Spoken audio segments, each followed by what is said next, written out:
Liberty Center, Tigers hit the field. Orange and black, the power to wield. Claws out, fangs sharp, hearts full of pride. On this gridiron, we ain't trying to hide. Quarterback's got an arm like a cannon. Linebacker strike, you don't know what happened. Running back cuts, defenders in the rear. Fans in the stands roar loud and clear. Hit Liberty, run that score high. Orange and black make them wonder why. Hit Liberty, show them what we got. Tigers on the prowl, we can't be stopped.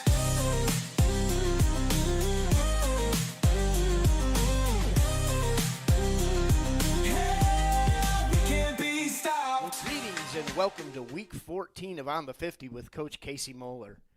14 weeks. I don't even know where it went.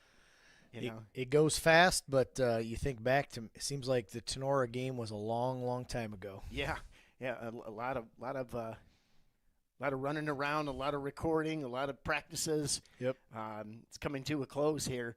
So week 14, go back and we'll talk about the Liberty Benton game, as I called it, the Liberty Bowl. Yeah. Liberty, you guys with a 42-10 victory over the Liberty Benton Eagles, and probably being called by many the game of the Division V playoffs.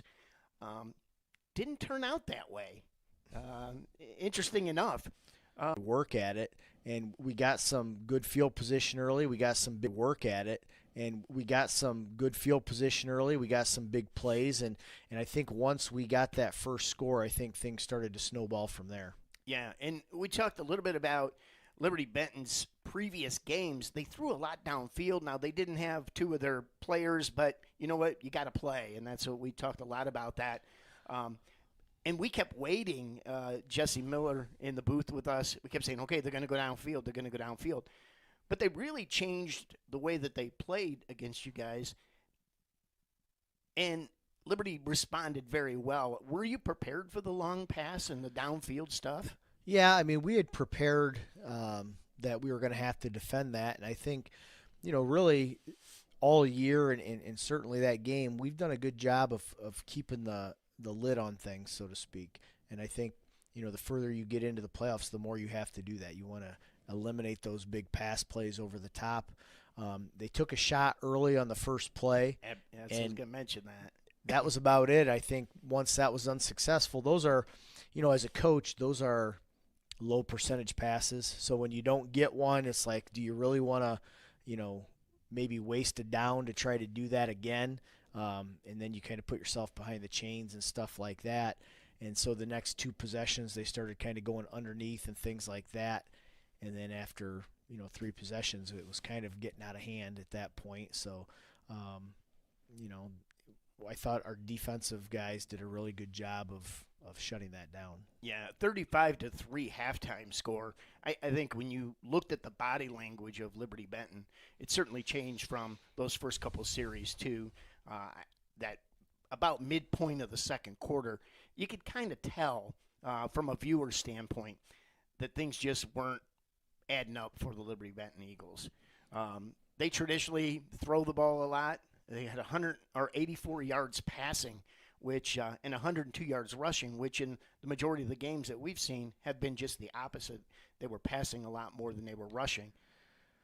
Yeah, a lot of their passing yards, they had the Elkert kids are really, really good athlete, and they could just stand up and throw him, a 2-yard pass, and he would turn it into a 20-yard gain. So when he was taken out of the game, you eliminate that element, and now you got to go to kind of your second and third options. And I think, we were able to neutralize those, and is kind of why those numbers were skewed more than what they typically were. And they had to, without the starting running back there, the next best option was their quarterback, and he was a great athlete. He had a phenomenal game. Yeah, he was a competitor, but overall I thought we did a good job. A lot of his yards even came on a fake punt. He kind of caught us, and for the most part I thought we did a good job on him, but he played hard and really didn't give up. Yeah, and he's a junior, so I'm sure we'll see him again, a big Swiss Army knife for them. I was interesting the reaction, and I always talk about our coaching staff being able to make these adjustments on the fly in your staff, and you do a very good job.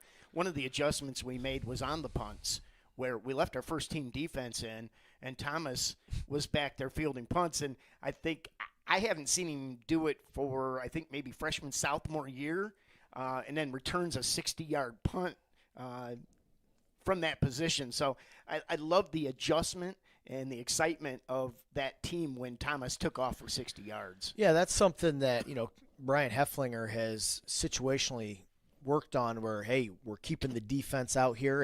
And we do that from time to time based on field position and down and distance for the other team that, we just want to keep the defense out there just in case. And that was a case where, they had faked a punt.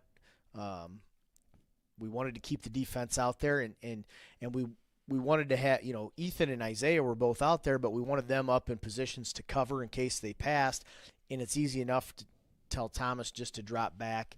He hasn't really returned punts in the last couple of years, but that was one of his jobs as a sophomore. So he's, I was going to say sophomore, freshman year. So he's very capable of fielding those, and our guys did a very good job of finding people. And that's one of the best things when you score a special teams touchdown like that or on a return.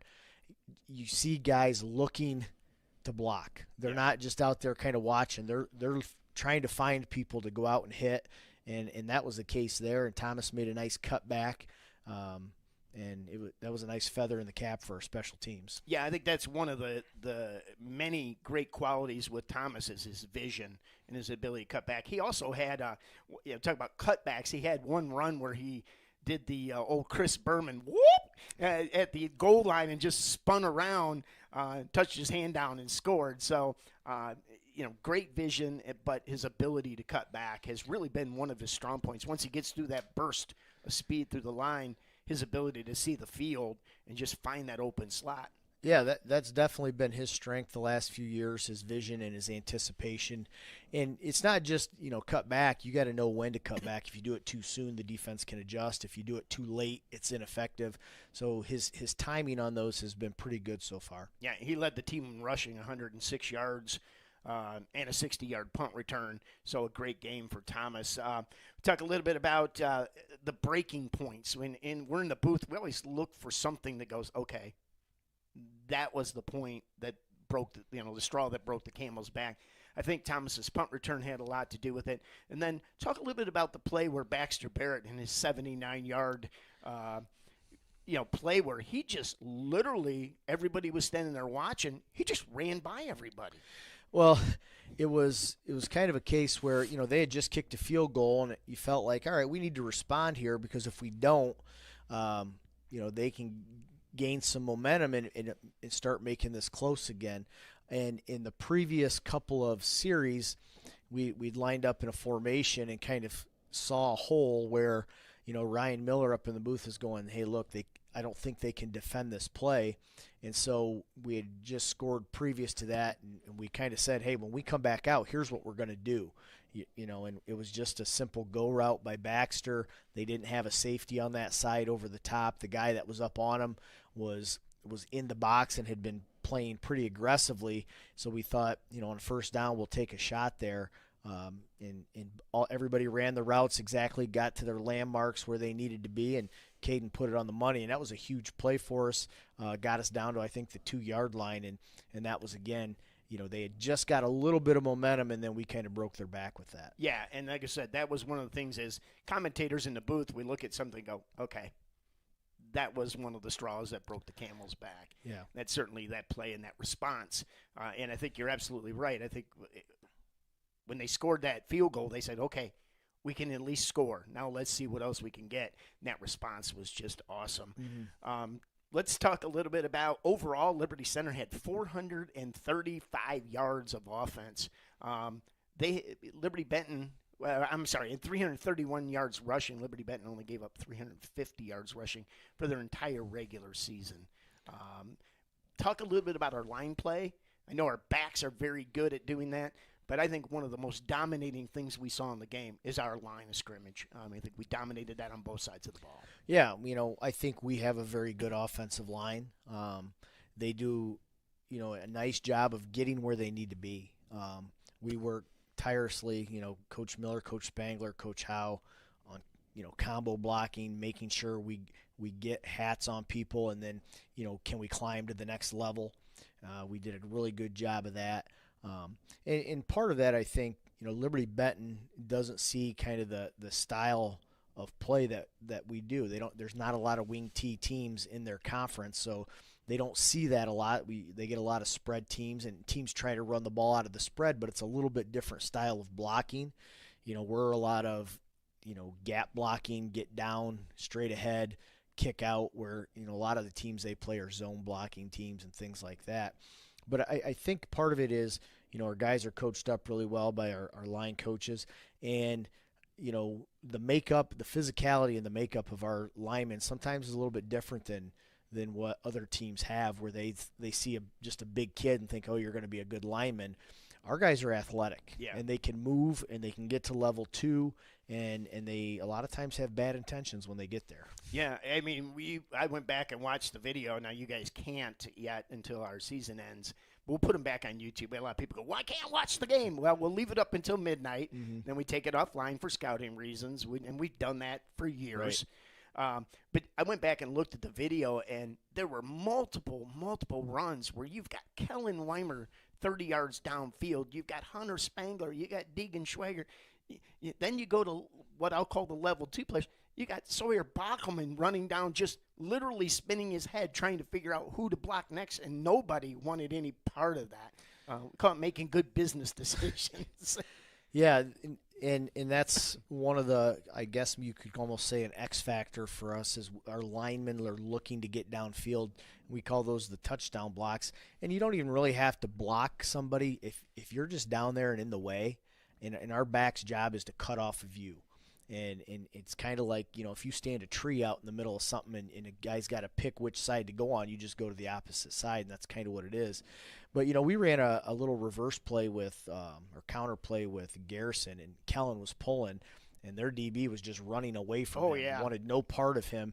And, that right there, the fact that Kellen can get 25 yards downfield and go find a DB is one of the reasons why he's being recruited in the Big Ten levels, because they like that size and athleticism, that he can actually get out and run and go get guys. And a lot of linemen can't do that. Well, and at 200, was Kellen 265 maybe? 265, 270. Yeah, you got a little 130-pound defensive back.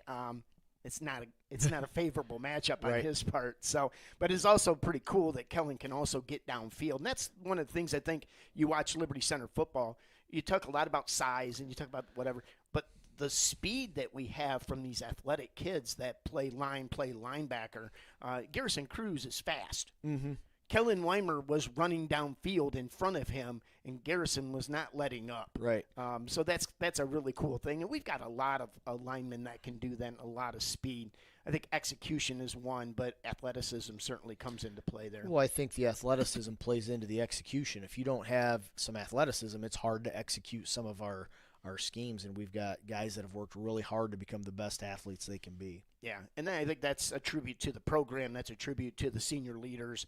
There's a lot of things. I'm going to talk about 4 guys that we kind of highlighted, and I could talk about every kid on the team, but let's talk a little bit about Deegan Schwager in his game. I think he's back. He's full 100% after he had a contusion, we call it. Lost his helmet in the pile. It gets a little rough, but he wanted to play, I'm sure. But he also then, later on in the game, filled in for Logan Cifuentes, which Dippy was out for whatever reason we didn't really know. But talk a little bit about Deegan Schwager and his ability to deliver. Well, I think Deegan was hungry to get back on the field for sure. He's chomping at the bit. And we were a little bit cautious with him, again, coming off the injury, and Henry Fitzrider had kind of filled in. And then Logan went down kind of early, and we put him in there. And he hadn't had a ton of reps there, obviously, but executed at an extremely high level, played with a lot of energy and effort. And a lot of times that's what you need, is just energy and effort. You can be undersized, so to speak. If you give maximum effort and another guy's not, you're going to beat him.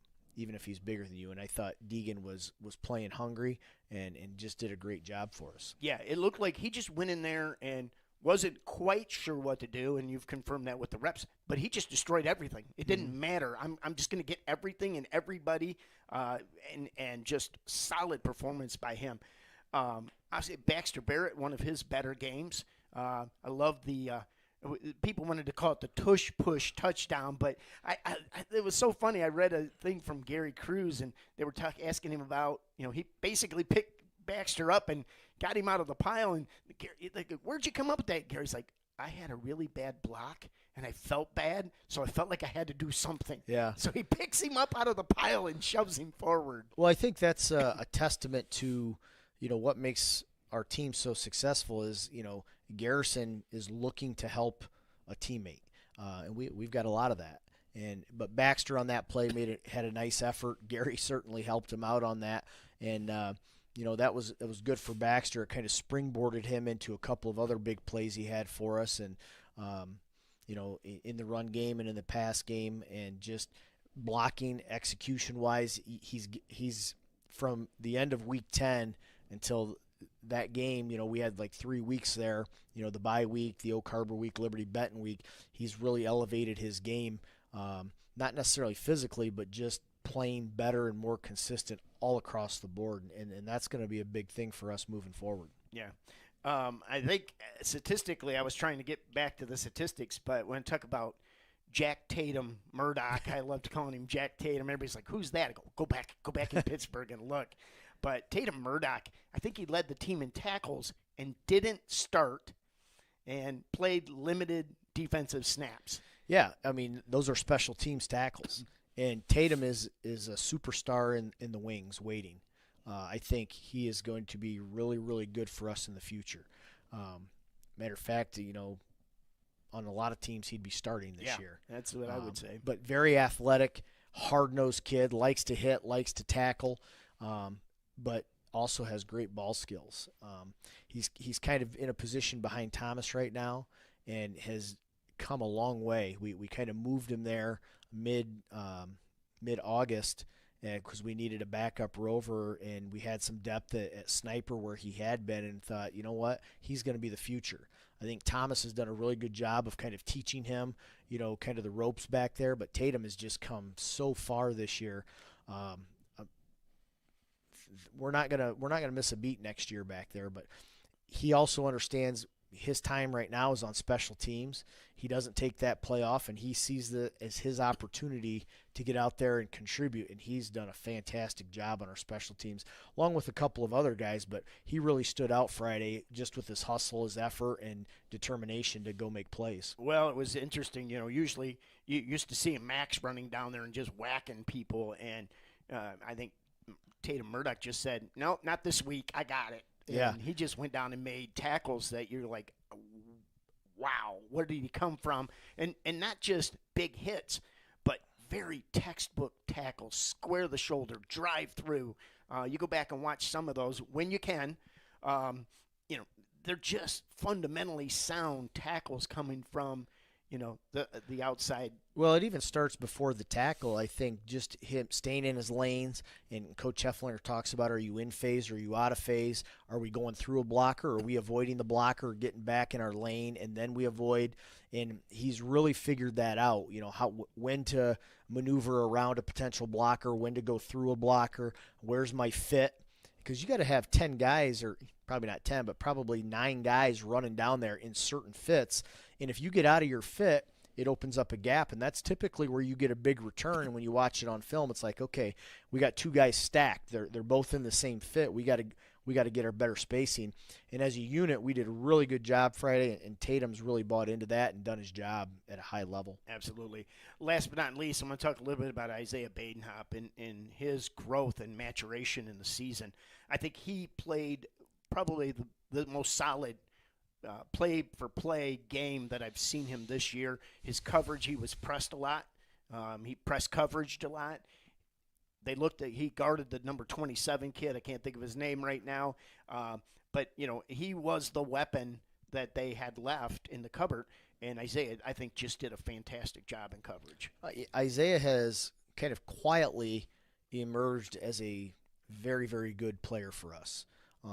Maybe gets overshadowed a little bit because, I think Ethan Gray has played a great season and he gets a little bit of the clippings on defense. But Isaiah has been so solid for us and just getting better week in and week out. He started kind of as a backup or a nickel back early in the season, and with Tyler Rohr's injury, we thrust him in there. And he got injured for a week. And since coming back has just kind of almost exploded with experience and understanding how to play the position. It's not just go out there and line up and run with that guy. Right. There's so many fundamental things that he does really well. Body positioning, he has great ball skills. He's got the physical tools and is learning how to play the position at a really, really high level. Yeah, one of the things I noticed is his footwork. Oh. Just a very solid. His feet are in the right position so he can make those kind of plays. So. Absolutely.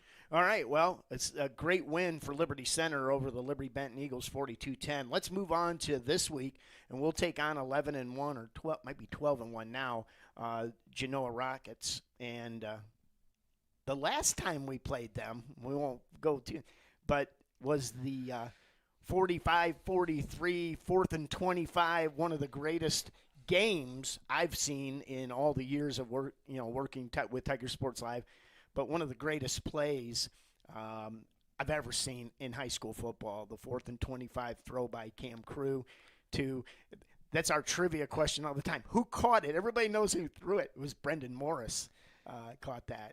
And that's a play that I don't think I'll ever forget. That game is probably something I'll never forget. Probably right now, if I had to pick a game that is my most memorable, it's that one. We went into that game. They were number one in the state. We weren't supposed to win, and we battled, and it was just a slugfest the entire game. And then to make that play, I think showed the grit of those guys and then the fact that they were never going to give up until the scoreboard said 0. And sometimes it's better to be lucky than good. Yep. But I always say it wasn't luck because those guys were prepared for that type of situation. That's something, maybe not necessarily that play, but that situation we had practiced every Thursday, and they knew kind of what the situation was, and they were ready for it. It was a backup quarterback. Yeah, backup quarterback who, again, prepared the right way. Yep. All season long had really prepared as if, okay, what if I have to go in, I got to be ready. And certainly he stepped up, and that was kind of, a huge growing time for him, and just an unbelievable play by everybody. And I'm sure it's something a lot of those kids from Genoa remember too. They would have been kind of in 5th, 6th grade. I was going to say it was 7 years ago, Casey. I looked that up and I'm like, really? It was 7 years ago? Yeah. But it was. So yeah, and that's a great point because I think that sting in their program is going to still be there. So I think they probably are remembering that as they get ready to come to Fostoria. We'll be at Fostoria Memorial Stadium. Genoa coming off a battle, though, with Triway, 34-33 in overtime. And we were watching it in the booth. Interesting. A couple, extra points were blocked, and a 2-point conversion failed. But what I saw with Genoa is they're a tough team. When they need to run, they can run. When they need to throw, they can throw. Very athletic, very consistent. They've got the quarterback, Mollenhauer. Looks like he's a very capable quarterback. He's a junior. And then they've got Matarine, which is the running back, and also a junior. Yeah, Genoa's a young team. They play a lot of underclassmen, but they're, like you said, they're very versatile. If they can double tight, tee it up, and run at you, they can spread you out and throw the ball. Good. You've got a lot of athletes, there's nothing you they can do a really good job of getting them the ball in areas where they can be successful. They've got the tight end wideout who's 6'4", 210 pounds, big kid, which is a matchup problem. They've got a big, strong fullback who can run through tackles and is physical, and then they've got a couple halfbacks that are not very big, but they are quick and fast and athletic, and they get the ball to them in space. And then they're physical. They're tough. They're very well coached. They've had a lot of success over the the last 10 years, go back to when Mike Vickers was there, and he really established kind of a little mini dynasty while he was there. And they were even successful for a while after him. They kind of fell off a little bit, but now Bill Fisher, their coach, has got them, climbing back up the hill, and they're young, like I said, and they're going to be very tough. They're battle tested. They've been in tight games, and they've pulled them out and made plays when they had to. And that's when you get in the postseason, you got to make plays in tough situations, and they've certainly done that. Yeah, and they responded to Triway late in the game, 2 minutes or so, where they actually grabbed the ball, just methodically moved down the field. And it was, we watched it. It was in plays of 4 yards, 5 yards, 3 yards, 6 yards. It wasn't big play. They did have one big throw down the field, but very methodical. Now, they averaged 38.3 points a game, but they've given up 40, or I'm sorry, I'm looking at my notes here. They give up 29 points a game on average. I have 49 on my board. I'm like, wait a minute, that's not right. But they give up average 29 points. They average 38.3. Liberty Center, I'm sorry, they give up 20.2 a game. Liberty Center averages 49 points a game and gives up 5.3. So I think one of the things that they're going to have to figure out is how to stop the Liberty attack. Yeah, and, the numbers are what they are. Sometimes that can be misleading if they get up big and teams score late and stuff like that, or you get one game where you give up a lot. But certainly I think their defense has gotten better and better throughout the season. Early on, they played Archbold, and Archbold was able to knock them off week 1, and they gave up some points there. And then they gave up some points to Triway, but I think kind of in between there, they've been really solid defensively. So it's going to be interesting to see. We got to be able to stop their offense. Their 38 points a game is nothing to sneeze at. That's a lot of points, which tells you offensively they can get it done in a lot of different ways, and they're very efficient. So we're going to have our work cut out for us. Yeah, and you're right. At this point of the game, when you're this deep in the playoffs, you have to be able to score. You have to be able to run the ball. I always go back to a Rex Linger saying, if you can't run the ball in November, you're not going to go very far. Right. And Genoa is certainly that way. So, all right, well, Coach, I appreciate your time today. We'll be 7 o'clock kickoff at Fostoria against the 12-1 Genoa Comets. And I appreciate your time today. Thank you. We look forward to the game.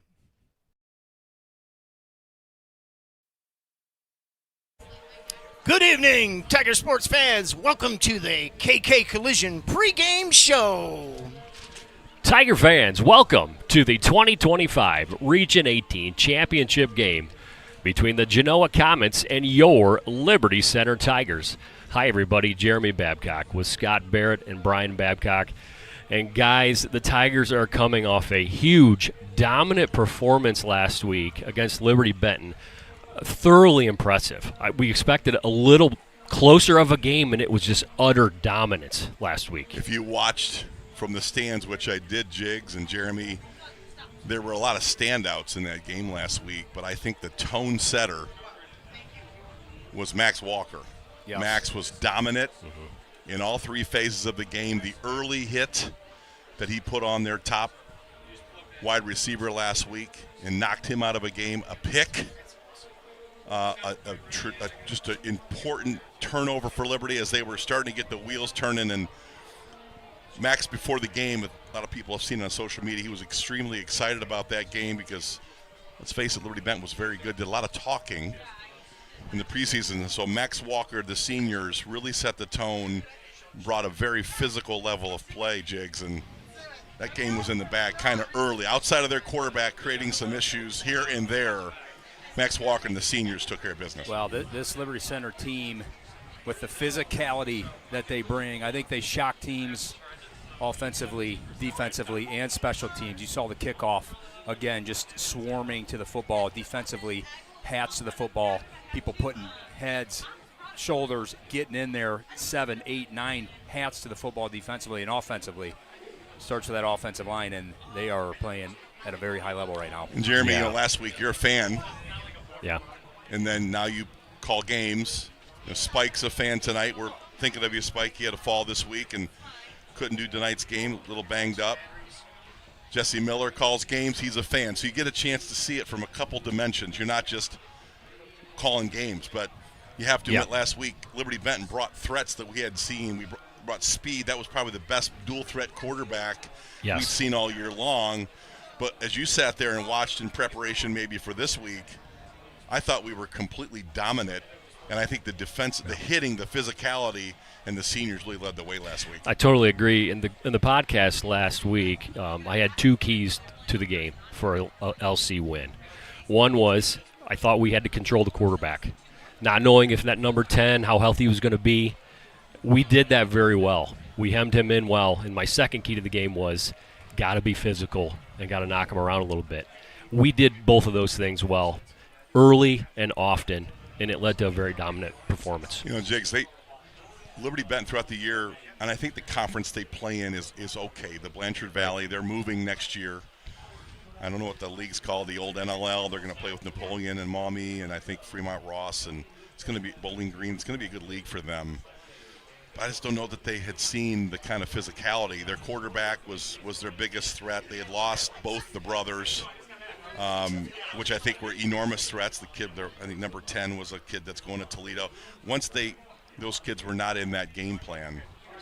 And I'm not even sure. I've had a lot of conversations when I watched that game that I don't know that had they played, because Max Walker eliminated. He was, I think number 10 was in the slot because I think he'd been banged up hamstring. But again, you mentioned it, Jeremy mentioned it, the physicality Liberty brings. I'm just not sure a lot of teams that Liberty plays has seen. I think the physicality is the difference. I mean, we have quarterbacks, we got running backs, we play defense, we did good. I think it's the physicality right now that's just a difference maker for us. Yeah, offensively, like I said, it starts in the offensive line, and when you just sit back and watch the line, when you got Weimer, Spangler, Walker, and Bachman on the right tackle, these guys are just absolutely destroying their person across from them, and it is a gigantic push. When we watched Liberty Benton, there was penetration both sides of the football. With their lines, they were dominating teams, and that's why I thought it would be a better matchup up front. But I think it just proved that this Liberty Center offensive line can take it to the next level and be very dominant. You got Max Walker, and you got Henry Fitzenreiter pulling around. These guys are playing fantastic at the guard position. This is elite offensive line play that we've seen Liberty Center the last couple weeks, and that's where it starts off offensively. Then defensively, it's just hats to the football. I mean, Gary Cruz and Max Walker and Thomas Muller coming down, hitting you from a safety spot. Lonzak, he was putting some hits on the quarterback. Then you got Weimer on the DN. Then you got Spangler. Then you got Dippy. I mean, where does it stop with the players that can really get a hat on you and create some damage? I think tonight we're without number 62, Logan Cifuentes. I think he might be out tonight. We'll see if he hits the field early. That's a big loss for the middle part of that defense. He's probably the most unheralded player that we have on defense. We're going to talk about them all, but last week I thought he was dominant in the middle of the field. He controlled the running game. He got pocket push, pressure, making that quarterback move around. Anytime the quarterback gets off a spot and he's got to run around, the accuracy starts to dwindle. So I think Cifuentes was a big part of last week, even though you maybe didn't see him make tons of plays. And I thought Deegan Swaggart last week, coming off his concussion at Archbold, looked fresh. Yep. Big sack, big push, excellent at right guard. So some of those more unheralded players. I thought last week you also had really good play defense out of Mason Smith. Yes. Mason held the edge last week and did his job. He's an assignment football player. And then I think a player that's always unheralded is Caden Sonnenberg. He just shows up every snap. Athleticism, physicality. His defense was excellent. But go back to what you talked about on offense. There are many snaps on film. The left side of that offensive line. Ew. It just looked like they just disappeared people. I was watching the end zone view, Jigs, and Weimer, Lonzak, Barrett at wing, Walker, Spangler.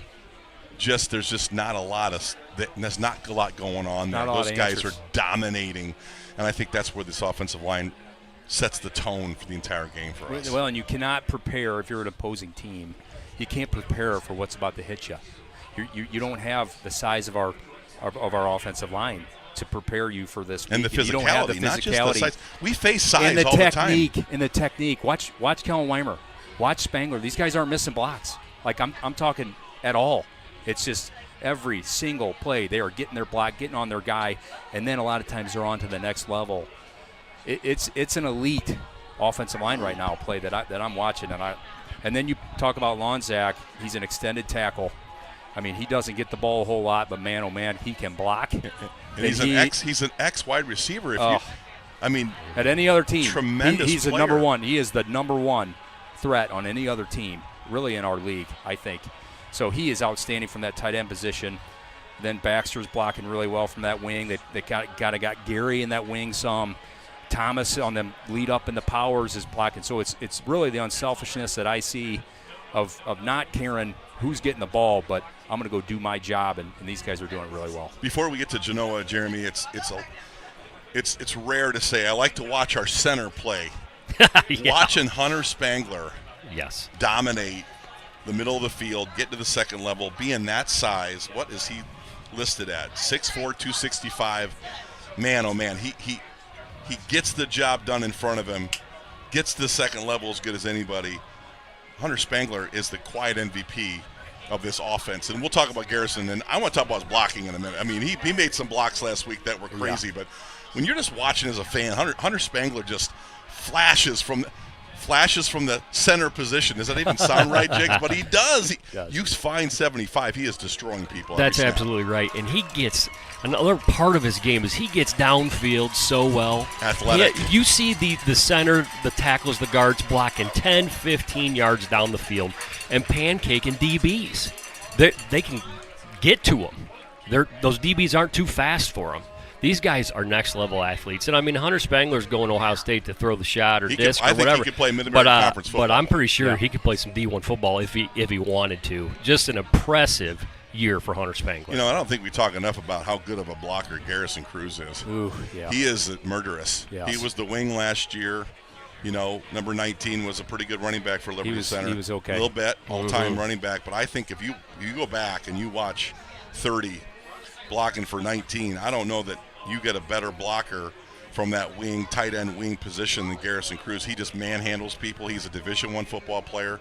I've told everybody that will listen, we've lost 2 state championship games because they've had one player. That's they've right. had one player that's better than everybody, and we had no answer for the one player. I think we have that player this year. And Garrison Cruz, talk about what you see as blocking has been beyond phenomenal. Well, they were putting him at the wing a little bit more last week, and powered up a little bit. I mean, it just whoever he gets on, you're going backwards, and you're probably going to go on your back, and he's gonna give you a little on top of that. Another guy that's just not missing blocks when you give him that opportunity. Now we like him in the fullback, we like the ball in his hands, but he's just as good in the blocking for Thomas and for Baxter on some of these runs. And just really across the board for Garrison, we love him running the ball. We love him blocking defensively. I mean, how many tips did he have last week? 2, maybe 3? TJ Watt. I mean, that's kind of what he looks like. He does. We talked earlier in the season, where are we going to get a pass rush from? We got Spangler, Cifuentes, Weimer, more your traditional, bigger linemen that are going to take on blocks. Who's going to be your explosive guy that you go get one off the edge? Well, we got Garrison Cruz. And Jackson and Lonzak. we got Lonzak. We kind of got 2 of those guys. I want you to talk about how good the wide receiver room has gotten. We knew he had Ethan Gray, just athletic body control, tremendous hands, really good after the catch. Maybe not a burner, but just athletic in the open field. And Isaiah Badenhop has really started to make a move. But the thing I like about them in our running game, they're really good blockers. They are. And they have just done such a good job. Again, you don't get a chance to talk about wide receiver blocking until you really get into it after the game. And I've looking at some snaps this week going, man, those guys are on blocks, perimeter runs. They're the key to the perimeter runs. Yeah. We talk about the wings and fullbacks and we talk about tight ends, but I think our wide receivers, Jigs, touchdown blocks, occupying guys, doing their job, opening up lanes down the field. They are just paramount to our outside running game. Absolutely. Well, I think it speaks to the selflessness of this football team. I mean, as a wideout at Liberty Center, you might only get a throw a game, maybe 2 or 3. But probably not. So your job is decoy, and you got to go block, and that is your job. And these guys have embraced it. And you're right, they're the key block in a lot of these runs. Whenever you're seeing Gary break for 60, number 2 is hanging around. He's Always trying to get that corner. He's trying to get that safety for that last block. And no, I agree. Both him and Badenhop have been great. Well, Caden Kreinbrink also, Jeremy did a good job last week. I mean, just handled the offense. Yeah. A lot of maturity, a lot of savvy. You know, he's got the big arm, makes all the different throws. Jiggs has outlined that all year long. We did it in the preseason. Did a great job handling our offense. You look at all of our weapons he has to throw to. We just outlined Isaiah Baden, pretty good. Ethan Gray, pretty good. Jackson Lonzak, pretty good. Last week, 80-yard pass to Baxter Barrett as a wing. Right. And there's the fifth or fourth or whatever option. And Baxter goes for 79 yards, gets it to the 1-yard line. And Baxter from the wing, really good running effort last week, 34, 35 yards on just 3 carries. So you don't just get to lock on Thomas Moeller and Garrison Cruz. Baxter Barrett from the wing position, I thought was a key to last week's game. He was, showed out huge. And back to Caden Kreinbrink when he hit Baxter Barrett there, he's gotten so much better at putting the right amount of zip and touch on the ball. You saw early on in the season, the kid's got a big arm. And he likes to throw it, and he can really throw it. He's gotten so much better throughout the year of knowing when to put the zip on and when to put the touch on. And last week, that pass to Baxter, I mean, those are the ones you kind of get panic because he's wide open. Oh, there he is. And he didn't. Caden Kreinbrink didn't panic. He just touched it and stuck it like a bullseye on a dart right where he needed to be. You know, that was all about Garrison Cruz. I think Mark even alluded to it. Some guys have success because they're keying on other guys, and that's why you've seen all season long Thomas Moeller has had a great season. He's approaching 1,000 yards. He's got 14 touchdowns, and I'm not saying Garrison's the wheel on this offense, but Garrison has been the wheel to make the opportunities for players like Baxter Barrett and Thomas Moeller. And talk about Thomas's game last week. Yeah. Punt return. Now, that wasn't even the punt team. That was first-team defense to defend against the fake punt. And that senior goes one direction and reverses field, and it looked like a bunch of booby trap blocks. Like, wait, why is there 6 black uniforms, a wall on that reversal? Wasn't really touched for the touch, and that was a backbreaker right there for Liberty. Well, Thomas Moeller, you've seen him just get better and better all season long, and he's really hitting his stride here late in the year. He had a nice spin move on a touchdown, later in that game. And has the size to power up. He has to finish absolutely. runs. So he's running the ball really well. I mean, we don't call Thomas a burner. To be able to make that spin move, kind of change the field on that punt return, he's just got a great feel for the game. Yes. To be able to get that into the end zone was big. But to go back to our weapons, I mean, we've named them all now. And you got Baxter at the wing, and you think about him, on these reverses, but you can run that guy right down the field and do what we did. You can do the same thing with Lonzak. You got your 2 outside threats, and Gray and Badenhop. And then you got Gary out of the backfield. We've seen him just be dangerous. Who might be the most dangerous. We haven't seen a lot of swing passes. No. We haven't seen a lot of tunnel swings to 18 Lonzak. Those 2 guys. Could you imagine if you could build an offense, a passing offense around Garrison Cruz and Jackson Lonzak? You absolutely could. I mean, these guys are great hands. They have great hands. The stiff arms. They have the power and the speed to take it to the house at any time. So just getting touches for that guy. Lonzak had that. He had 1 touch last week on kind of that reverse, and I'm like, gosh, every time that guy touched the ball, I'm like, I like what I'm seeing. Maybe we need to get him. I just like what I see when he. Well, and at any time he can go. I don't know how many touches. Again, you get 55, 60 plays. Right. And you got the It's bread tough. and butter running game. It's Yes, tough to get him. But that's right. Good It is. grief, you've got 18 on 5 touches. I'm not sure what he does. Let's get on to Oak Harbor. Good game, good group tonight. They've won 11 straight games, guys. This is no joke. We listened to their coach, Bill Fisher, his 4th year. He's 30-15. They made it to the regional final. They were number 1 in the state in 18 when Liberty hits the miracle. 4th and 25. Yeah. The last play on earth. We know that whole play. That was an unbelievable play to ruin they were number 1 in the state. Yeah, they were nasty. And they were undefeated. And then they hit some hard times, and they have rebuilt themselves back to where they stand today. And this is a good football team. The only loss that they had was a war against Archbold, and our Archbold team was a pretty good football team, especially early. But right now they're sitting at number 3 seed in Region 18, number 5 in the final AP poll in Division 5. This is their 4th trip to the regional final, and I think you look at an 11-1 team, Jeremy. With 11 straight wins, there's a lot of momentum in this program. Very quiet. Liberty's getting a lot of press. Genoa is not. Yeah. They feel that. They're playing some good football. They are. In reviewing film last week in the win over Triway, they rode that momentum, and they were feeling it. And I think this team, something we have to watch tonight, is Liberty Center's got to do a good job of game management, maybe if at all possible, momentum management. What we do not want tonight is for Genoa to get, say, a turnover, something good to happen, and they start feeling good. This team is playing well. They have some momentum, and they are dangerous with feeling a little too good. Liberty's got to do a good job of corralling that tonight. I think we have to. We watch film, and we look at sizes, and we look at speed, and we look at all that, jigs, and we see all these things, and we say, well, Liberty is really advantaged. All three phases, Liberty is really advantaged. I don't know that this is a trap game. I don't know that. I think Liberty and the way Casey runs the program and Max Walker and the seniors, I think they're focused and ready to go. But last week was a big game. It was a big game on a lot of levels. You have seen Liberty throughout its career under Rex Lindgren and just bite people. This is a game where Genoa can bite you. Yeah. They might not have distinct advantages, but boy, their mentality, their toughness, they've been a underdog at least 4 times this year, right, and have won those games. They've won those underdog games. They've erased the problem they had with Oak Harbor. They've beaten up on Eastwood. They beat Huron. They beat these good teams. Maumee. Their mentality, to me, impresses me. I think Genoa's mentality impresses me a lot. And yeah, you're seeing, we talked about so many of their skilled guys are juniors, right? So Yes. probably a lot of first-year starters that are just getting some confidence, finding some success, got the winning mentality going, and that is a real thing for a football team. When you start winning and start going downhill and start feeling good, and you can really start stacking some wins. So I think that is important. I think this is a football team that, if you're Genoa and you can come into this game, get a 3-and-out Liberty Center, go down and get a drive and score a touchdown and go up in this game, or get an early turnover and get some confidence, then you got something. They have a run game. They can double tight you, and they can run a little bit to try to control some of this clock, to shorten some of this game. So this is a team with a lot of confidence right now. They're not going to be scared.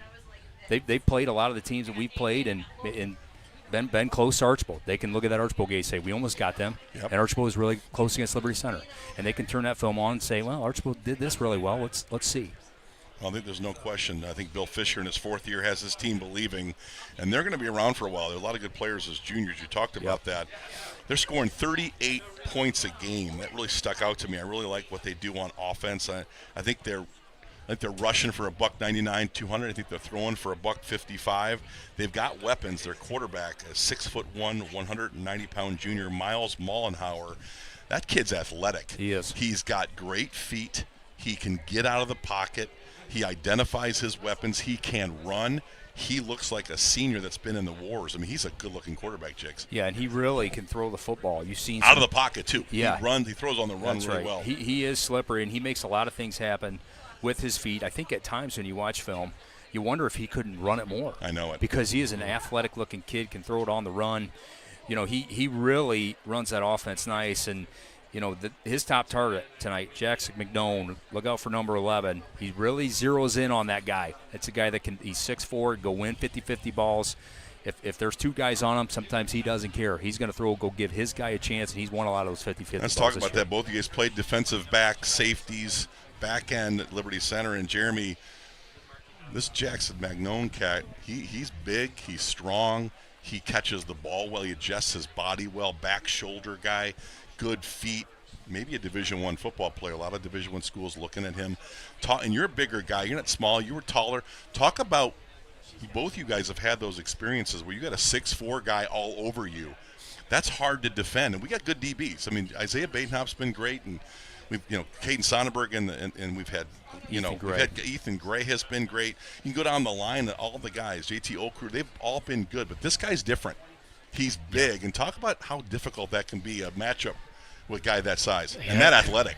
And it's very difficult. And size is one thing that you just there's really no equalizer for it. Yeah, can you jump out of the gym? That helps. But you're in between steps and the ball's in the air, and you can't get your timing right to get up on that 50-50 ball. Well, that 3, 4, 6 inch height advantage, that's where that comes in. And it is really difficult, as you said, to cover that. I've been on the bad end of some of those matchups against some 6'6" receivers in my career, and it didn't end so well. And this guy's kind of physical too. He likes to run the ball. He's not one of these guys that runs out of bounds. He catches balls on the hash. He catches balls inside the numbers. He runs your 9-cut down the sidelines. There's not a route he can't run and a ball he can't catch, and he will lay a lick on you, after a run after catch, That's yards right. after catch. Talk about that. He's impressive. Yeah, you got to get hats to the football on this guy and get bodies and wrap him up. If you look back to the Arch Bowl game, they had that receiver that kind of went over the top and did beat us a so couple they're times. watching that saying, hey, we might be able to have something here. So I would not be surprised to see number 11, a lot of targets tonight, 10-plus targets.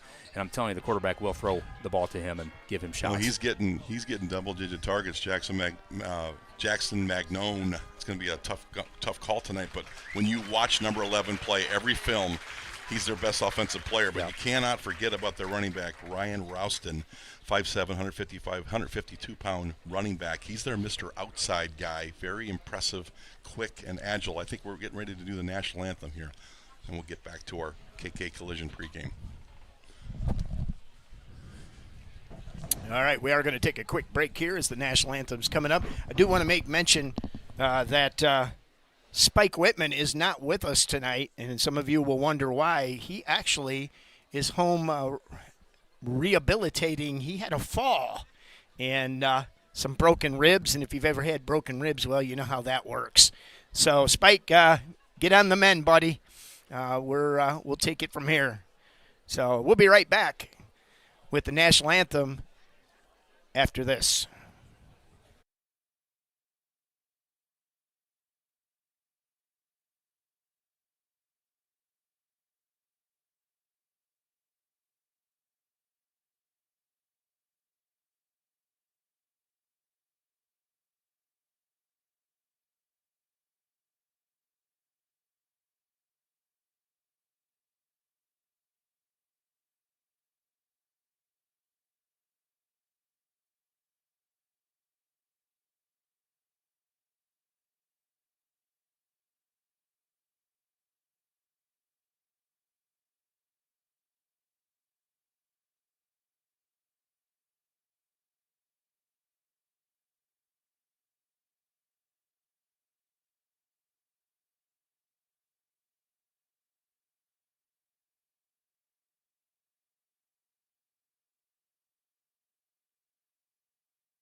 All right, we're back, ready to get underway here for the Region 18 finals from Fostoria High School.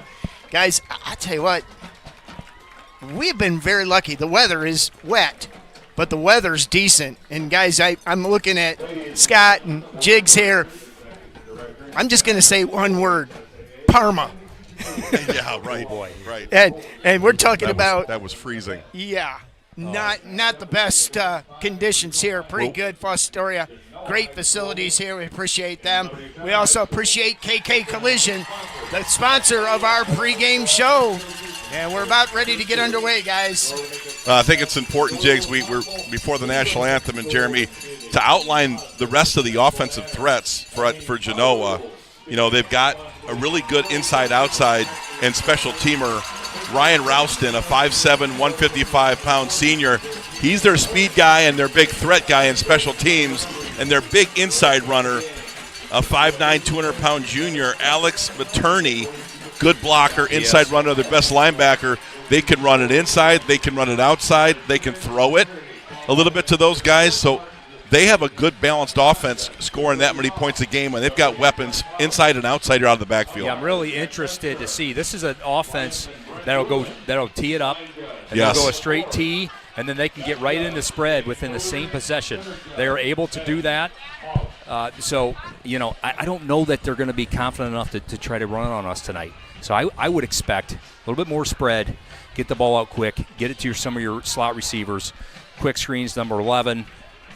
Just get the ball out quick. Don't put your quarterback in harm's way. Well, I do think where they're most vulnerable, Jeremy, is defensively. I think they've got a nice set of defensive backs and safeties, but their guys up front a little young, sometimes struggle. They've given up in their 5 toughest games nearly 30 points a game, and that is one of the areas I think Liberty is advantaged, is our offense against their defense, our run game.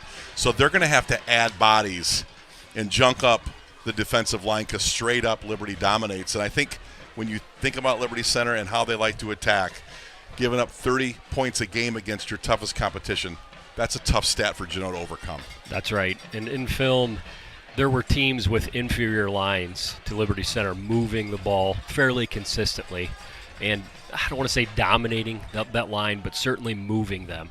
So it will be a tall task for them tonight to try to do the best that they can with this road grader line that is Liberty Center. Oh my goodness, we're ready for kickoff here, and Jeremy on the call. I don't know if Liberty did Liberty lose they won the toss and they shocker, Casey deferred to get the possession in the second half. That is standard fare for Casey. So Jeremy, Jiggs, here we the go. Regional final here in Fostoria. Here we go. All right, Tiger fans. Now I realize we don't have any video here for you as we start this game, so I'll try to do a little more, have a little more detail in my call as far as down and distance and yard line and so on and so forth. So here we go from Fostoria, Liberty Center, teeing the ball up. Max Walker has it at the 40. You know, we talked about Max Walker, Jiggs, and I don't know that I've ever seen a player that you could be an MVP on special teams, on offense, and defense. I mean, it's impressive how good he's been in special teams. We don't talk about it a lot, but Max Walker, phenomenal. Outstanding. Magnone back. And it's off. Walker kicks it down to the 10. Genoa bringing it out. They have him corralled right there at the 20-yard line. Genoa will take over. Good job by Liberty's coverage teams all season long. Brian Hefflinger, discipline, stay in their lanes, Jiggs, and just gets into getting guys to the ground. Good tacklers. Braxton Light, I believe that time, starting that thing off. JT Okru getting up from the pile. It's part of that swarming kickoff. Hats to the football. First guy misses, that's okay. We got 3-4 more coming. All right, Genoa coming out. Trips to the left. Mollenauer in the gun. He looks left. Quick pass out there to the left. And we're going to gain about 5. Just a little bit of rain here, Jiggs, and the ball will get slippery. In this turf, we saw that in a natural turf against Archbold, Liberty struggled a little bit with their footing early, and again on this turf with that rain, you could see some footing early and the wide receivers, tight ends, they know where they're going on their patterns. So sometimes you lose your footing in coverage. Magnone that time, early and often, number 11. Look out. Genoa coming out double tights on 2nd and 5. Pitch off here to the right side. He gained a couple. Going to be 3rd and about 4 for Genoa. That's where Genoa wants to be, 3rd and manageable. And a good gain, good throw by Mollenauer to their number 1 target, Magnone, to pick up 5. And they pick up 2, 3 here. Now they're in 3rd and short, Jiggs. Yeah, 3rd down. I'm really interested. 3rd and short. What are they going to do here? They're going to tee it up, or are they going to spread it out? Looks like they're going spread here. Short passing game, little screening game. Look out. Genoa's got quads to the left. Mollenauer Drops back, looks over here to Magnone. Slant, caught. First down yardage for Genoa. You know they're going to target Magnone all night long, and he's big and physical, and he could run inside those numbers on those slants. He catches those balls on the 9 cuts out by the numbers. He's a weapon tonight. You're going to see double-digit targets here in the first half. Well, he's a big body. He can box you out as a corner. Max Walker there that time. Nice little stick. You keep throwing inside. Number 50 is going to sniff that one out, though. That was a good stick by Max. He's going to think twice about coming over to the middle next time, I believe. Genoa in the tee.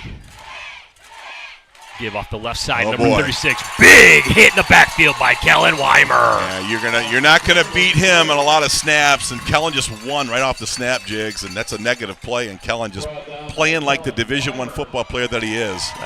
He had a great game last week, offensively and defensively, just pancaking people down the field offensively, and he's really starting to show something defensively as well. Now they're gonna have to double team him to get to run at him because he is a monster against the run. 2nd and 12. At the 31 for Genoa. Trips left. Quick swing, screen pass over to the left. And number 4, Roudson's going to gain a couple, and that's it. They like Ryan Rouston on those routes outside the hash. Get him in some space. He's got speed. He's got quickness. But Liberty, again, tackling. And now Liberty has rain beginning to pick up here. And Genoa now in a 3rd and long, Jeremy. This is not really the script that Genoa wants to be in, but that big play by Weimer got him early in the sequence. Big play by Weimer to put Genoa behind the sticks. 3rd and long, trips right. Mollenauer rolls right, looks, doesn't have anybody across the middle. It's picked off! Jackson Lonizak going back the other way. He could go all the way, and he does. Touchdown, Tiger! Wow, he rolls to the right. Miles Mollenauer rolls to the right, and he cuts off half the field. And again, Jiggs, you called it. He's going to throw some picks tonight because he was locked on, Jackson Magnone, and tried to force it. And then look at number 18. We talk about him on offense. He got to the sideline and got up the hash for a big touchdown. What a play by Jackson Lonzak. Smokes, I'll tell you, the pick's one thing, but you want to talk about turning into an offensive runner. Holy smokes, what a run. Boy, Jeremy, I tell you, he got that pick and exploded. No Genoa comments anywhere near Jackson Lonzak. What a play. Whoa. And what a start by Liberty's defense. That's right. The extra point is good. It's 7-0 here in Fostoria. Wow. What a start for Liberty Center. Right, I tell you what, if they want to sit there and roll the ball out, roll him out to throw the ball, and that's Jackson Lonzak. That's not even your corners, man. Right. That's a guy underneath that route. I don't think Miles Mollenhauer even saw him there, Jix. Well, we have seen on film Mollenhauer at times. He will try to do some stuff, and he'll throw the ball in traffic. And I said he's going to zero in on 11, and he will put it up and give him a chance.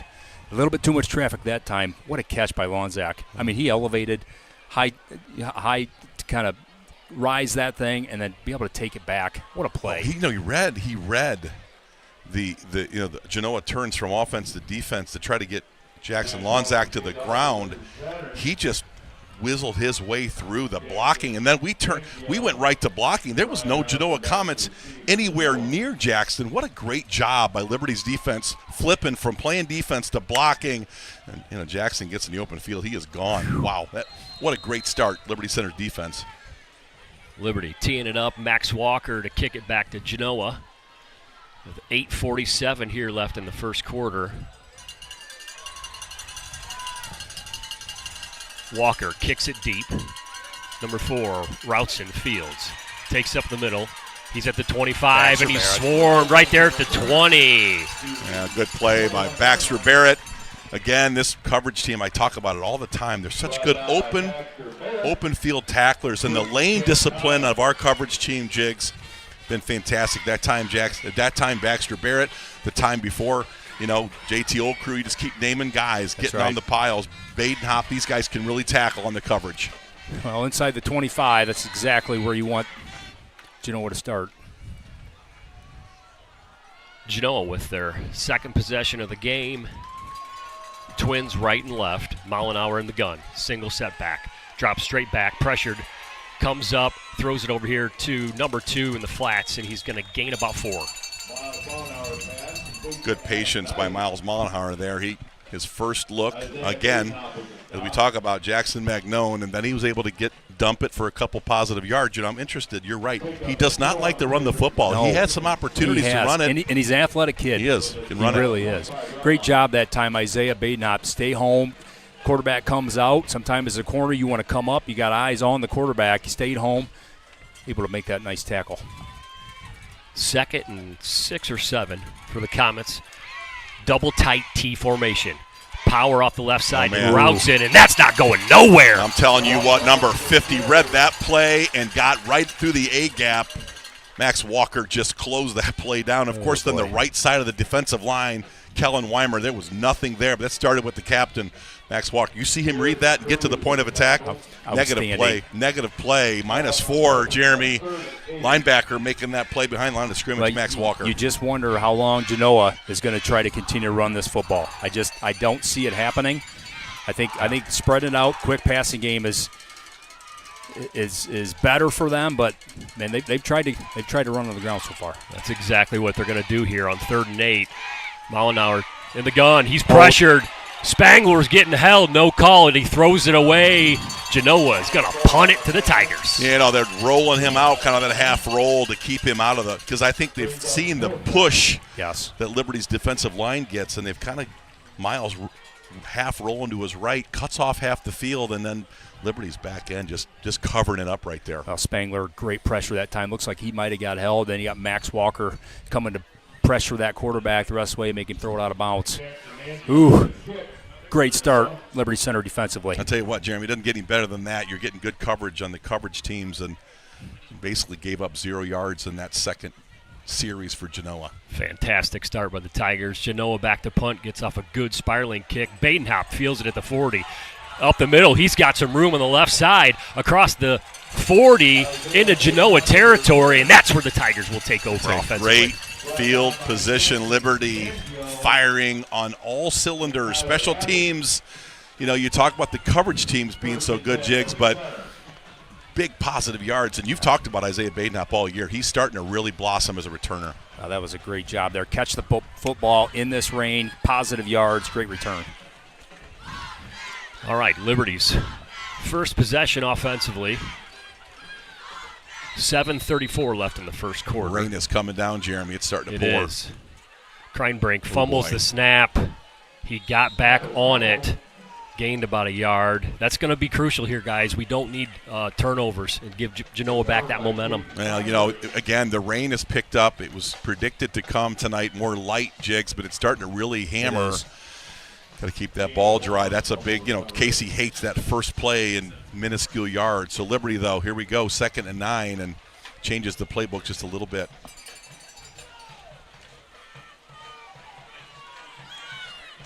Kreinbrink will be under center.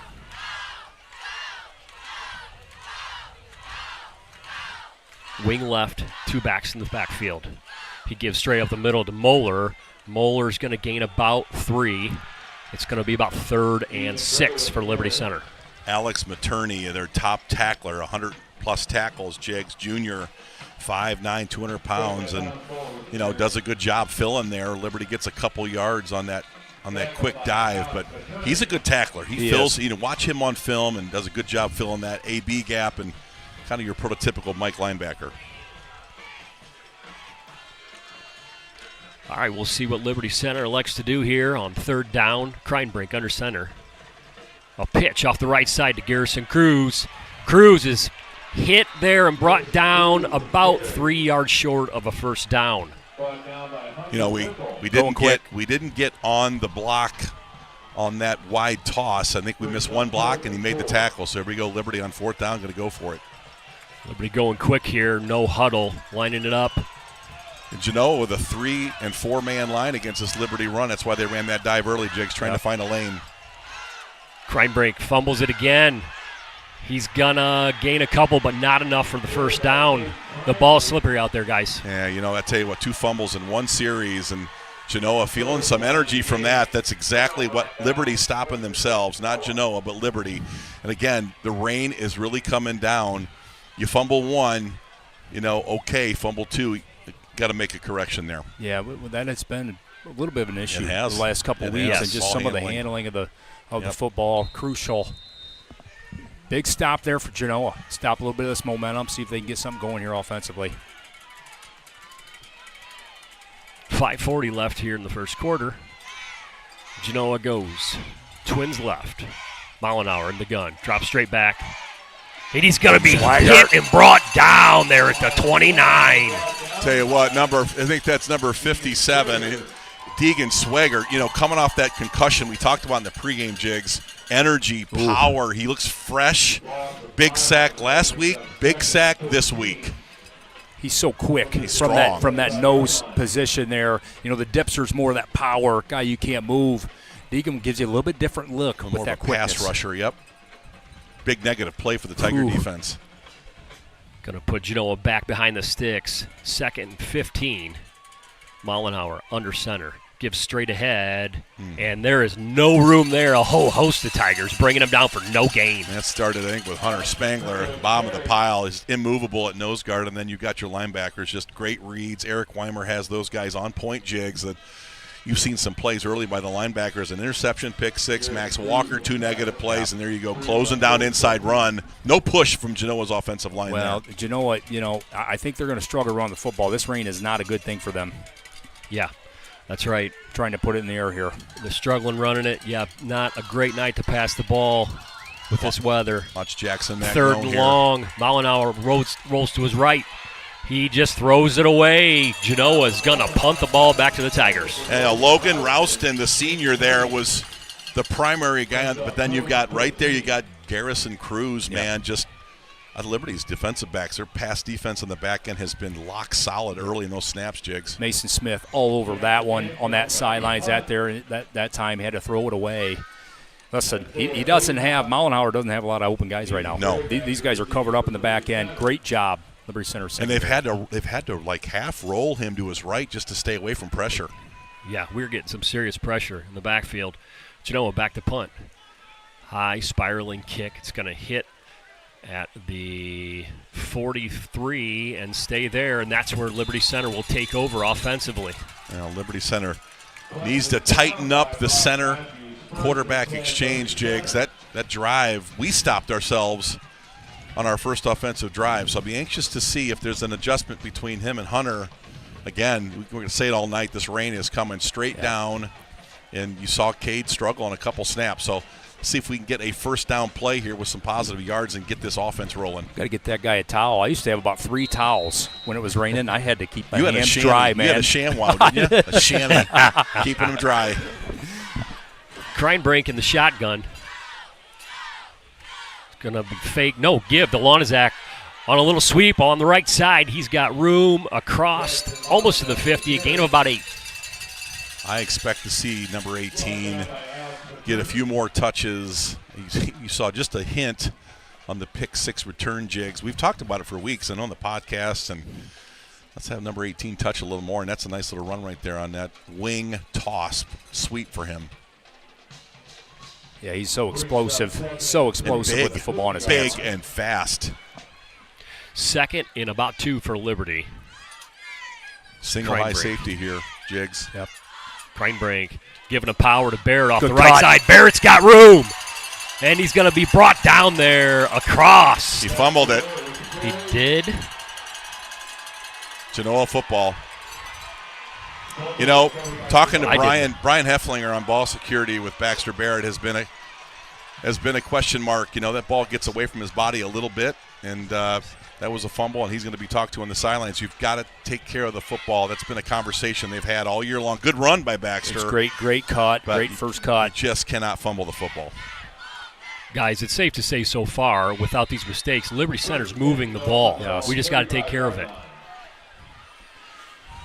All right, Genoa takes over at the 35 with 3:22 left in the first. Mollenauer over here to Magnone. He's got a little room, gain of about 8. They're going to have to force the ball, Jigs, to Magnone. He's just their best player. He's their best possession down player. He's their best explosive player.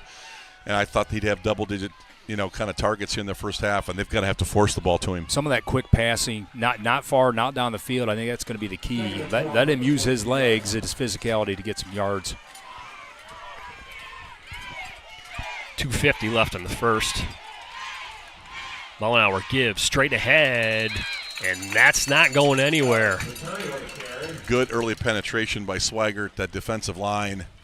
Genoa's having some trouble with their down three, Jigs, and that's where the running game starts right there. If you can't get body on body and move Liberty Center around, they just cause all kind of trouble, and Deegan Swigert's done that. Yeah, the one thing about it, 2:20 left here in this first quarter, they are running some clock. A couple of these stop drives for us are running the clock down, maintaining the football. If they get a couple first downs. Genoa and the T, power left, and he's not going to gain anything there either. Again, you see Hunter Spangler in there. You see number 10, Mason Smith. Liberty just gumming up anything inside the tackles, right? I mean, Genoa's had success throwing the ball, into the boundary. They've thrown the ball into the hash a little bit, like you said, quick passing game. But that inside run, not there. Happening. Not there right now. Looks like we're for going Genoa. here.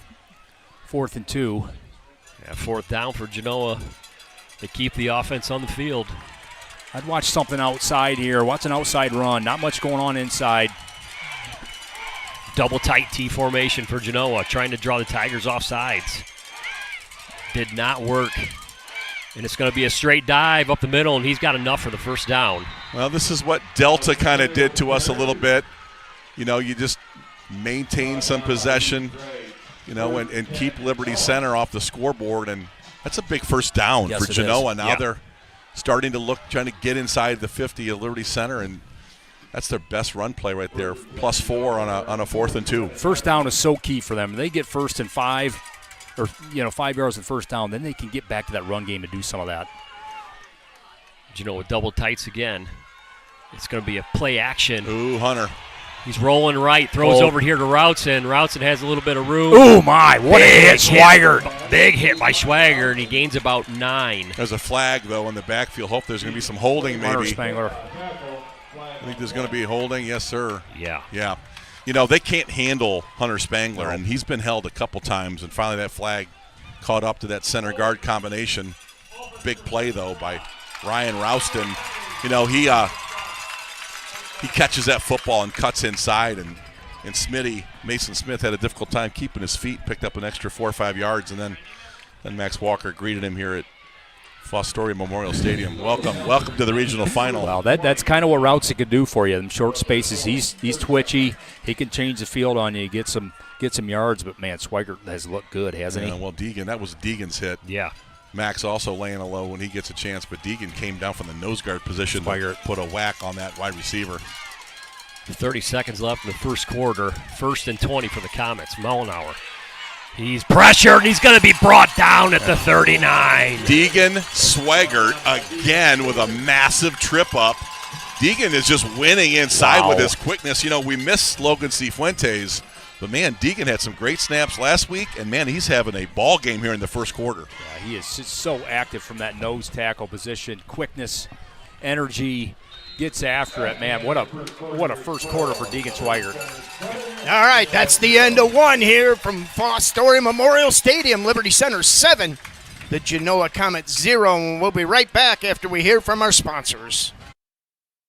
This 2025-26 Tiger Sports Live broadcast is brought to you by KK Collision, Meyer Badenhop Insurance, Affinity IT Group, Pisanello's Pizza, Ohio Asphalt Paving, Swanton Welding, Davis Farm Services, Holgate Metal Fab, Gerald Grain, Hill Asphalt, Mason Hill Construction, Engler Auctions, Dental Health Associates of White House in Sylvania, and Fessenden Hardware of Swanton.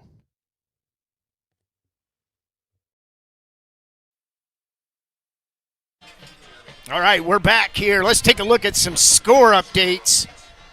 Cole will bring them up here for me in a second.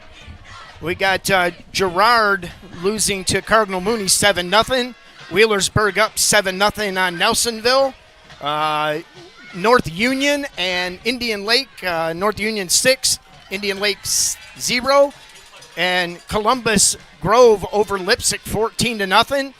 St. Henry 6, Marion Local 7, and Central Catholic 14 and Rocky River 7. So some area scores. We will play the winner, or the winner of this game will play the winner of North Union and Lake. All right, Genoa, second 22, 7-0 Liberty Center. Mollenauer drops straight back. He's flushed, and he just dives for no gain. It's going to be 3rd and 22. They call him Scary Gary, right? And there's a reason. Miles knows. The quarterback, Miles Mollenauer, saw maybe an opportunity. Then all of a sudden, number 30 showed up. Officer Kark, Officer Cruz. Is that Baba Yaga? Oh, my. Good decision, though. I mean, again, they're protecting Miles Mollenauer. I mean, that's just not a dude you want to see coming at you full speed. And Scary Gary, I think, put a little fright in him. 3rd and 22 here for Liberty Center's defense. All right, Tiger fans, Mollenauer drops straight back. He's going to chuck it deep on the right side. Ooh. And that is incomplete. The Magnone did not even know the ball was coming to him. Yeah, he's just getting hammered. Again, Liberty's the front three Dominant. just getting through the Genoa offensive line and Weimer that time. Right in his face. Ooh. And he's throwing it up for Mac. That could have been picked. Yes. You know, he just kind of threw that ball up again, Jake. You nailed it. You nailed it in your pregame that they're going to force the ball, force throws to number 11, Jackson Magnone. And I get it, but boy, oh boy, Liberty's very aware of that kid. You're going to see some more picks if they're going to continue to force the ball his way. Liberty's defensive line just a beast right now. All right, Genoa back to punt. The punt is away. Going to be a spiraling kick. Hits at the 40, bounces. Ooh. And Bainhop going to let that go, and it takes a favorable Genoa roll all the way down to the 18-yard line. I'm here to tell you, we've had this conversation a few times in my 4 years of doing this. But, man, oh, man, he wants you picking that football up. A the best late of visibility. sideline infraction. Yep, we got it. Sideline warning, I'm sure. Yep. Yeah, Yep. that's tough. You're Isaiah that time. Rain, things wobbling around. Man, oh, man, that was a big bounce by Genoa. And, again, they've gotten some luck. Liberty's fumbling some snaps. Baxter Barrett's fumble. Liberty's got to get a drive here and put some yards on the board here. 11 minutes left here in the half. 7-0 Tigers. Trying to keep in mind that we're audio only, giving you as many details as I can. And you will be able to watch the full game after 10 p.m. tonight. Ooh, stacked eye here for Liberty Center. Kreinbrink gives straight ahead to Cruz. Cruz burrows his way forward and gains about 7. I like that formation, Jigs. That's a power football. Baxter Barrett, good block, good run, left side of the offensive line. You know, you're probably going to see more vertical, straight-ahead powers here with this weather and some of the fumbling what we've been doing early. So that's a good-looking running play for Liberty. 7 on first down. You got to love it. We'll see if we come back to that. Looks like we spread it out a little bit here in this formation. Kreinbrink in the shotgun. Play action. Swings it over here to Lonizak, and it's incomplete. The ball is slippery, guys. Yeah, that's another just another kind of a play you can make, when we've had 2 fumbled snaps. We've had a regular fumble. Now Jackson, a ball right in his hands. And, again, I like scheming Jackson Lonzak the ball a little bit. But yeah, you wonder if we just get back to keep the ball on the ground. Let's run this football right now. Yeah, 3rd and 3 for Liberty Center at the 29. Kreinbrink under center. Cruz goes in motion. Gives straight ahead to Moeller, and he's got a first down for the Tigers. Yeah, give Genoa some credit, though. Their disciplined defensive line not taking the bait and getting blown out. They're playing low, and that defensive line, that was kind of maligned. They've given up 30 points a game in the big games, Jigs, but so far so good. Genoa's got to be happy. They've not given up any big plays. They've turned Liberty over. And gives credit to Genoa there. I mean, their defensive line's doing a lot better job than I anticipated, at least early on here. 9:50 left in the half. Kreinbrink in the shotgun. Cruz in motion. Give off the left side to Cruz. Gary's got room. And he gains about 8 on the left side. Going to keep Genoa honest, Jake. Some outside run, inside run. You know, Casey mixing the play calling up a little bit, kind of staying even. He scripts a lot of plays early to get a read on this defense. And where do they have the biggest opportunity? They haven't had many snaps with the fumbles and bad snaps. So big drive here for Liberty. It'll be a second and about 3. Kreinbrink under center. Cruz goes in motion. A fake up the middle. Swing pass to Cruz on the right side. Garrison Cruz has room. Oh, brought down, or he could have got a lot more, almost to the 50-yard line. I love Garrison Cruz on those little swing passes. Couple blockers, because, you know, oftentimes, Jigs, he breaks some tackles and's got great vision. I like that play call right there. Yeah, nice little short pass, manageable pass. Almost like a toss. It's exactly. like a sweep, like a toss sweep. Give Gary the ball in some space, and great run that time. 1st and 10 at the 49 for Liberty. Kreinbrink under center. He gives straight ahead to Moeller. Moeller cuts. Good first down run. A gain of 6 across the 50 into Genoa territory. That's Liberty Center football right there, Jigs. Just kind of what you talked about, the bread and butter, the trap series, the power series, not taking a lot of chances or getting too creative on offense. You know, they got a good run stopper in there, number 78, Aiden Johnson, a 6-foot, 305-pound nose guard. He's held his own in there in some of those 0-1s early on. 2nd and 5, Kreinbrink in the gun. Moeller goes in motion. Fake give to him. A pass across the middle of Lonizak. He's got him. Lonizak carrying people on his back down to the 20. What a run. Catch and run by Jackson Lonizak. I mean, that's just, you saw him in the open field. Now you saw him with 3 dudes, dragging 3 dudes. The power, good catch with his hands. Man, it's a big play and an easy little play action pass. I like it. This short passing game is a great adjustment by this coaching staff. Don't throw the ball down the field in this rain. Short, controlled passing game. Beautiful thing. Nice job by Caden Kreinbrink. Nice looking accurate throw. Jackson Lonizak does the rest. Tigers 1st and 10 at the 22. It's going to be reversed inside to Barrett. Barrett's got room. Cutback across the middle. Baxter Barrett. Oh, he almost got in. Going to be down at the 1, Baxter Barrett. You know, that reverse gate's been there in the playoffs. Casey told Baxter early on that in the playoffs, hey, man, that little inside handoff to the wing is going to be there, but Baxter's got to finish that run, man. He gets it right to the 1 or 2, but good job, good run. Good job by the left side of the offensive line, and good play action by the Liberty Center Tiger quarterback and running backs. That play has been a big boost for us last 3 weeks.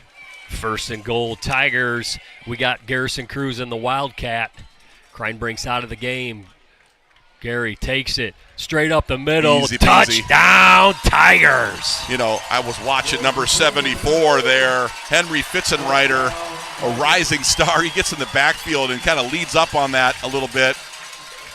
Pretty impressive block by Fitzenreiter. He's a good-looking player, man. That play was an easy touchdown, but he still wanted to lay somebody else who went and found some dude There is some hit. beef. I mean, that offensive line in that formation, how much weight did we have there? I mean, Clapp comes in, Navarre comes in, Swigert comes in. Holy mackerel. Some dudes up there. Good run. Good finish by Liberty Center. That needed that drive, Jeremy. That was a big touchdown to go up 14-0, and that was dominant right there up front. Big time. Liberty finally takes care of the ball and puts it in with 7:27 left here in the half. Liberty Center 14, Genoa nothing.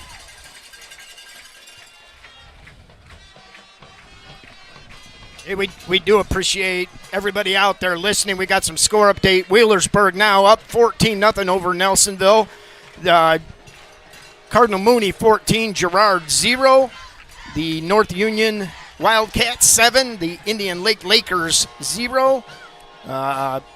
What's the Columbus Grove score? 14-0 over Lipsick. St. Henry 6. Marion Local 7. And the Fighting Irish of Central Catholic is one of our local teams. 14, Rocky River 14. That was supposed to be not a very tight game, guys. Yeah. Mark, I love it when you give the lower score first. it's just so like exciting, like 6, 7. Like usually you give the team with the lead early, not you. You'll reverse that. Keep That it is exciting. called attention deficit or ADHD. 6 to I got 7. 80 of those HDs. 6 to 7. Wait, who's winning? What are we talking about? Guys, I got no skin in the game on that St. Henry Marion local, but I like that score. Yeah, well, St. Henry's That's something to watch. St. Henry that game. rebuilding their program. Josh Whirling, buddy of mine, the head coach there, great dude. Rebuilding We are the program. cheering for him tonight. See if he can end the streak of all streaks. All right, Max Walker kicks a low liner, and that's going to be fielded right there by Routson. He has some room across the middle, still free and brought down there at the 27. Spangler and Schweigert on the tackle there. Routson about got loose that time. He's slippery. You got to get some hats around that guy because if he makes a couple cuts, he could go. Well, and I'll tell you, too, like, he knows where he wants to go. The defender's trying to stay disciplined in a lane, and this turf's a little slippery. Saw a couple guys slipping. It's all it takes is a couple defenders to get on the ground and gives him an opportunity in the open field. All right, Genoa takes over. 1st and 10, 7:19 left. Throw over here to Routson. He's got him again, and, man, he is slippery. A gain of about 8 or 9 Ooh. at the 35. He got stuck. He is not feeling very good. Well, that's the hats of the football. I mean, we had a couple missed tackles there, but there's 4 more guys just ready to make that tackle. We're swarming him. That is what you expect from this Liberty Center defense. They've been doing it all season long. Hopefully Routson's okay. 6:45 left in the half. 14-0 Liberty. Genoa comes out in double tights, T formation.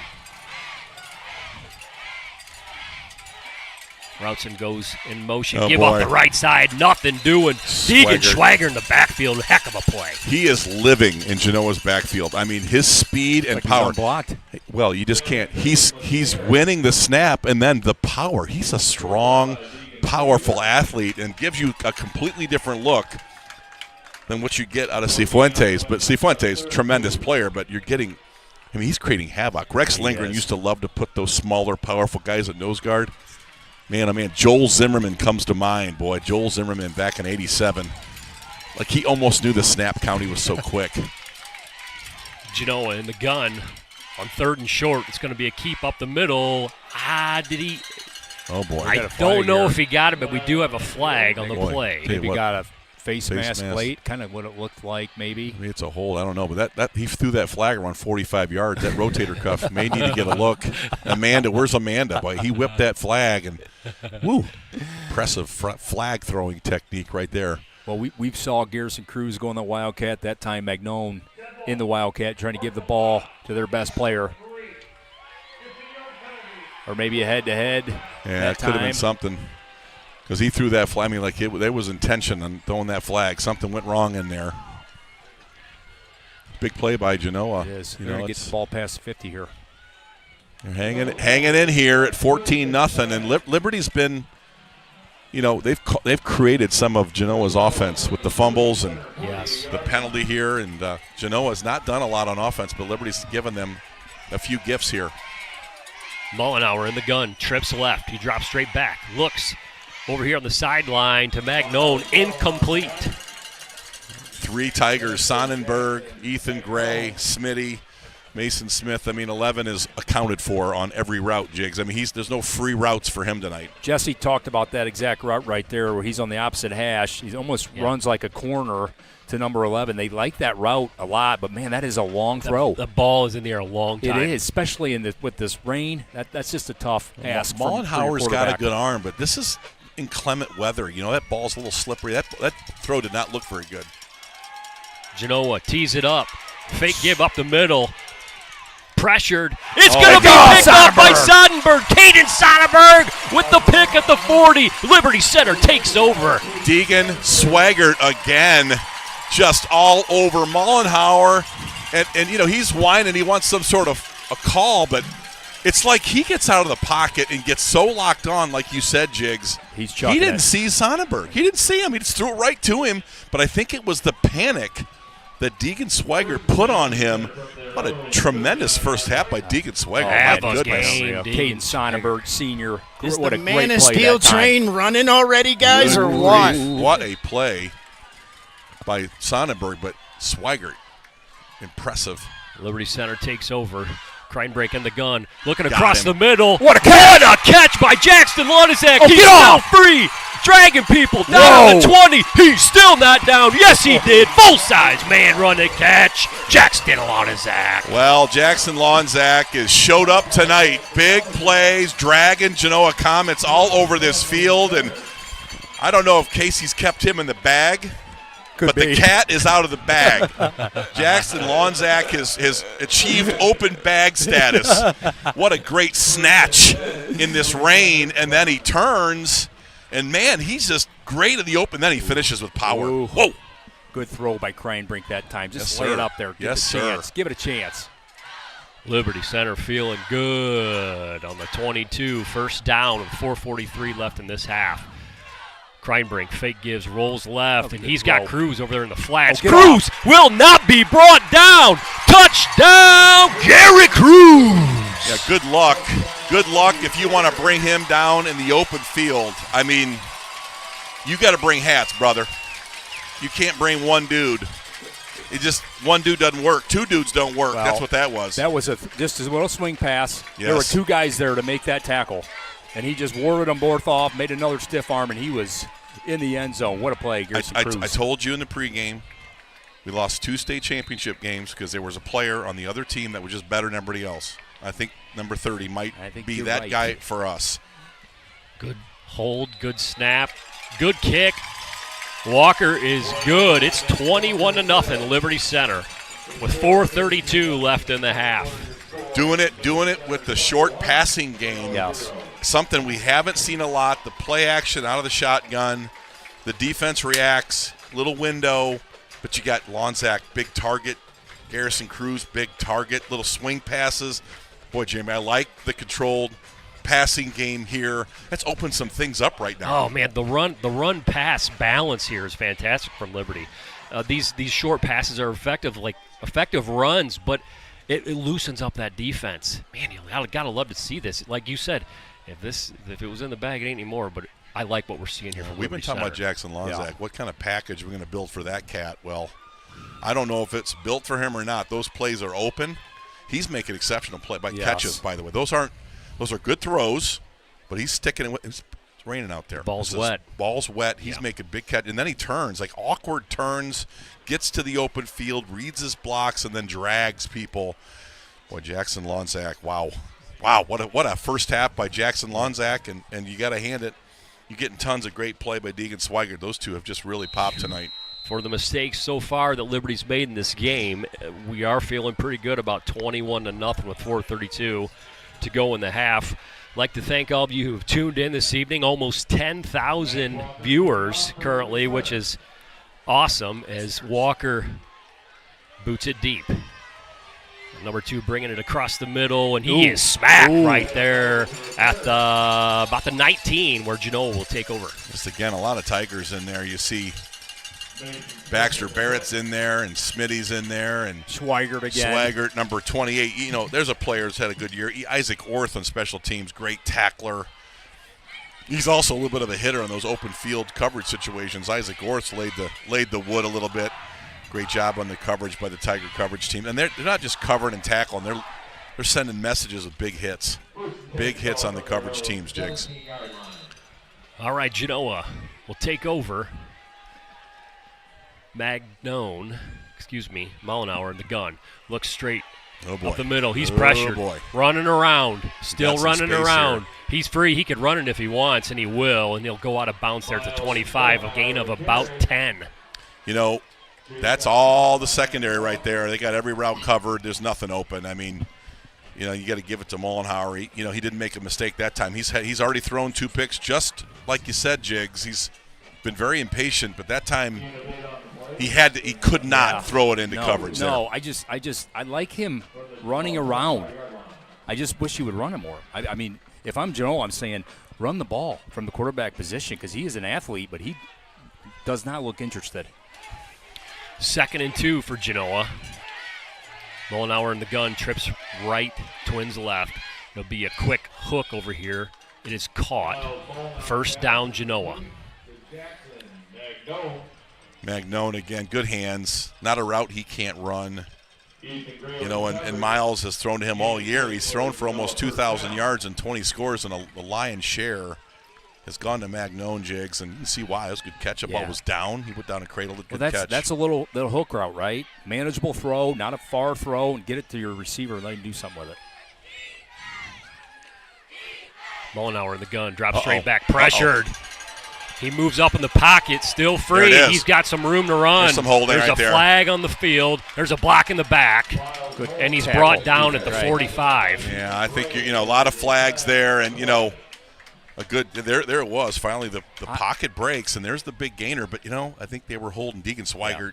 I think was held. I think Sawyer Bachman got held in there. I think I need to see the film, but –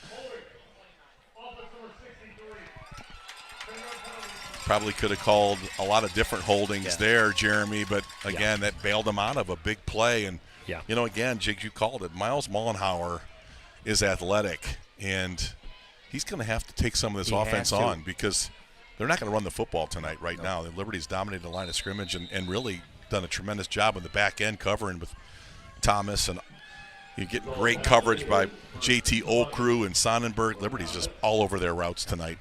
But he has some chance when he's rolling out like that where he can get 5-7 yards some of these, and he just needs to tuck it and run. 1st and 20, Genoa. Mollenauer in the gun. Looks right, moves up again in the pocket, throws across the middle, and that is going to be incomplete. Yeah, I think it was Logan Rouston, the senior. They like to throw to Logan here a little bit. They want to throw to Ryan, the Rouston brothers, but I think that ball should have been caught right there. That's a nice little play for them, and boy, oh boy, you get into that 2nd, 3rd, 20, Jigs. It's not a lot going on. Watch for screen draw here and punt at Liberty starting to really control this. We have not played all that well, at times in this first half, but here it is 21-0 and Liberty's dominating on defense, suffocating the Comets right now. Defensive line, pin their ears back here. Oh boy. 3:21 left in the half. Genoa in the T formation. Ball, that ball's on the Carolina. ground. That's us. Does Liberty Center have it? Yes, they do. They do. Liberty Center takes over the football. Guess who? Deegan Schwager with the recovery. Boys, that's trouble for Genoa. Ball hawk. Swigert is just playing a hell of a football game. Wherever the ball is at, number 57 is there all night long. This first half, he has been dominant. And again, there's the turnover. I mean, you've seen the rain has caused some ball handling issues. Genoa falls prey to it. Liberty Center now inside their 20. Ooh. Wow, in the red zone. Kreinbrink in the gun. Oh, boy.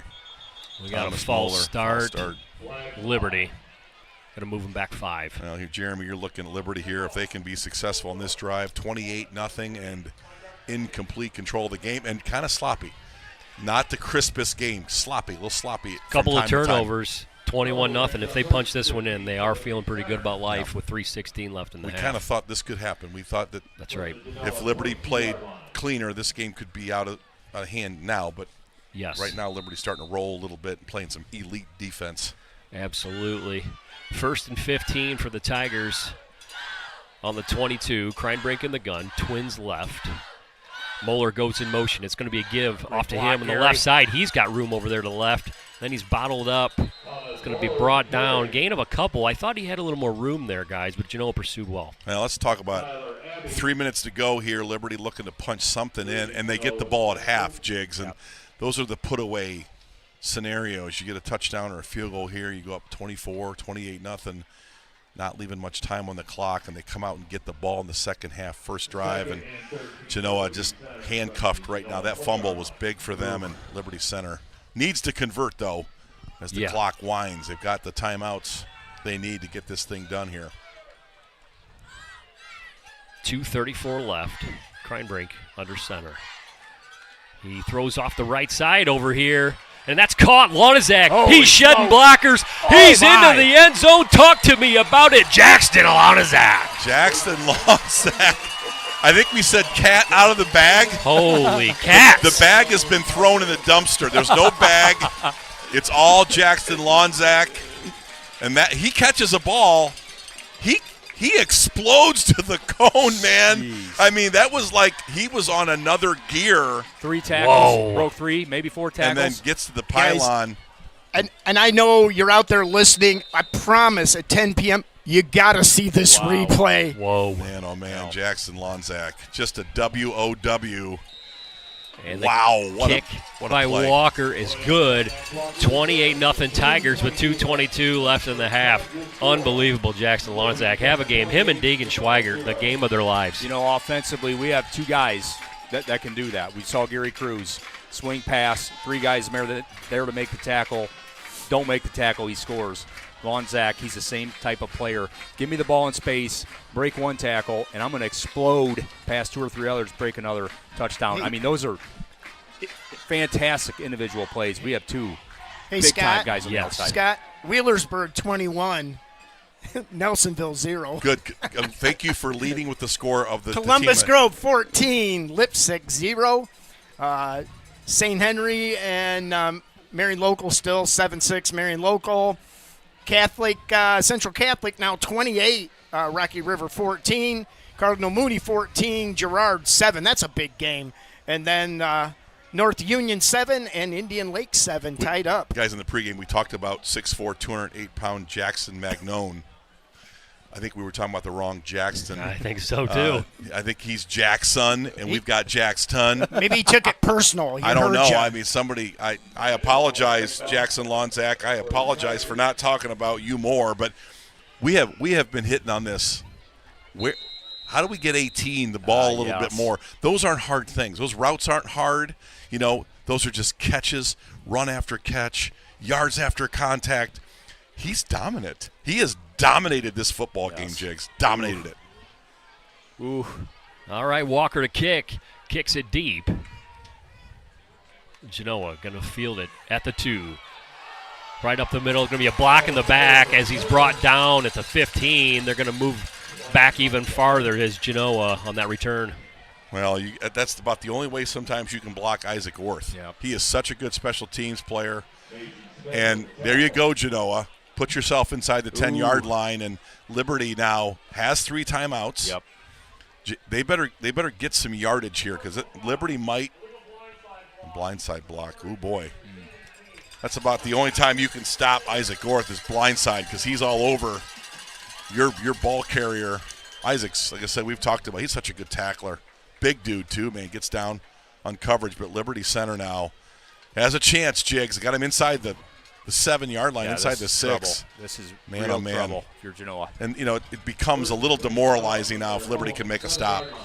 We'll see what Coach Matt Bryant likes to do. If he brings any pressure here on Mullenauer, he's in the gun. Steps up, flushed out of the pocket. He's going to have some running room and gains quite a few. He's just short of a first down. Oh, now boy, going to get flag. a flag late. Going to be a hit, I think, on Isaiah Badenhop. Oh, it's going to be a sideline warning maybe from the line judge. But the fans were whining. They wanted a little bit of a hit there as Mullenauer got free for a big gain. That's been their best play so far the last 4 or 5 snaps has been him in the open field. And, Jigs, you've been calling for it.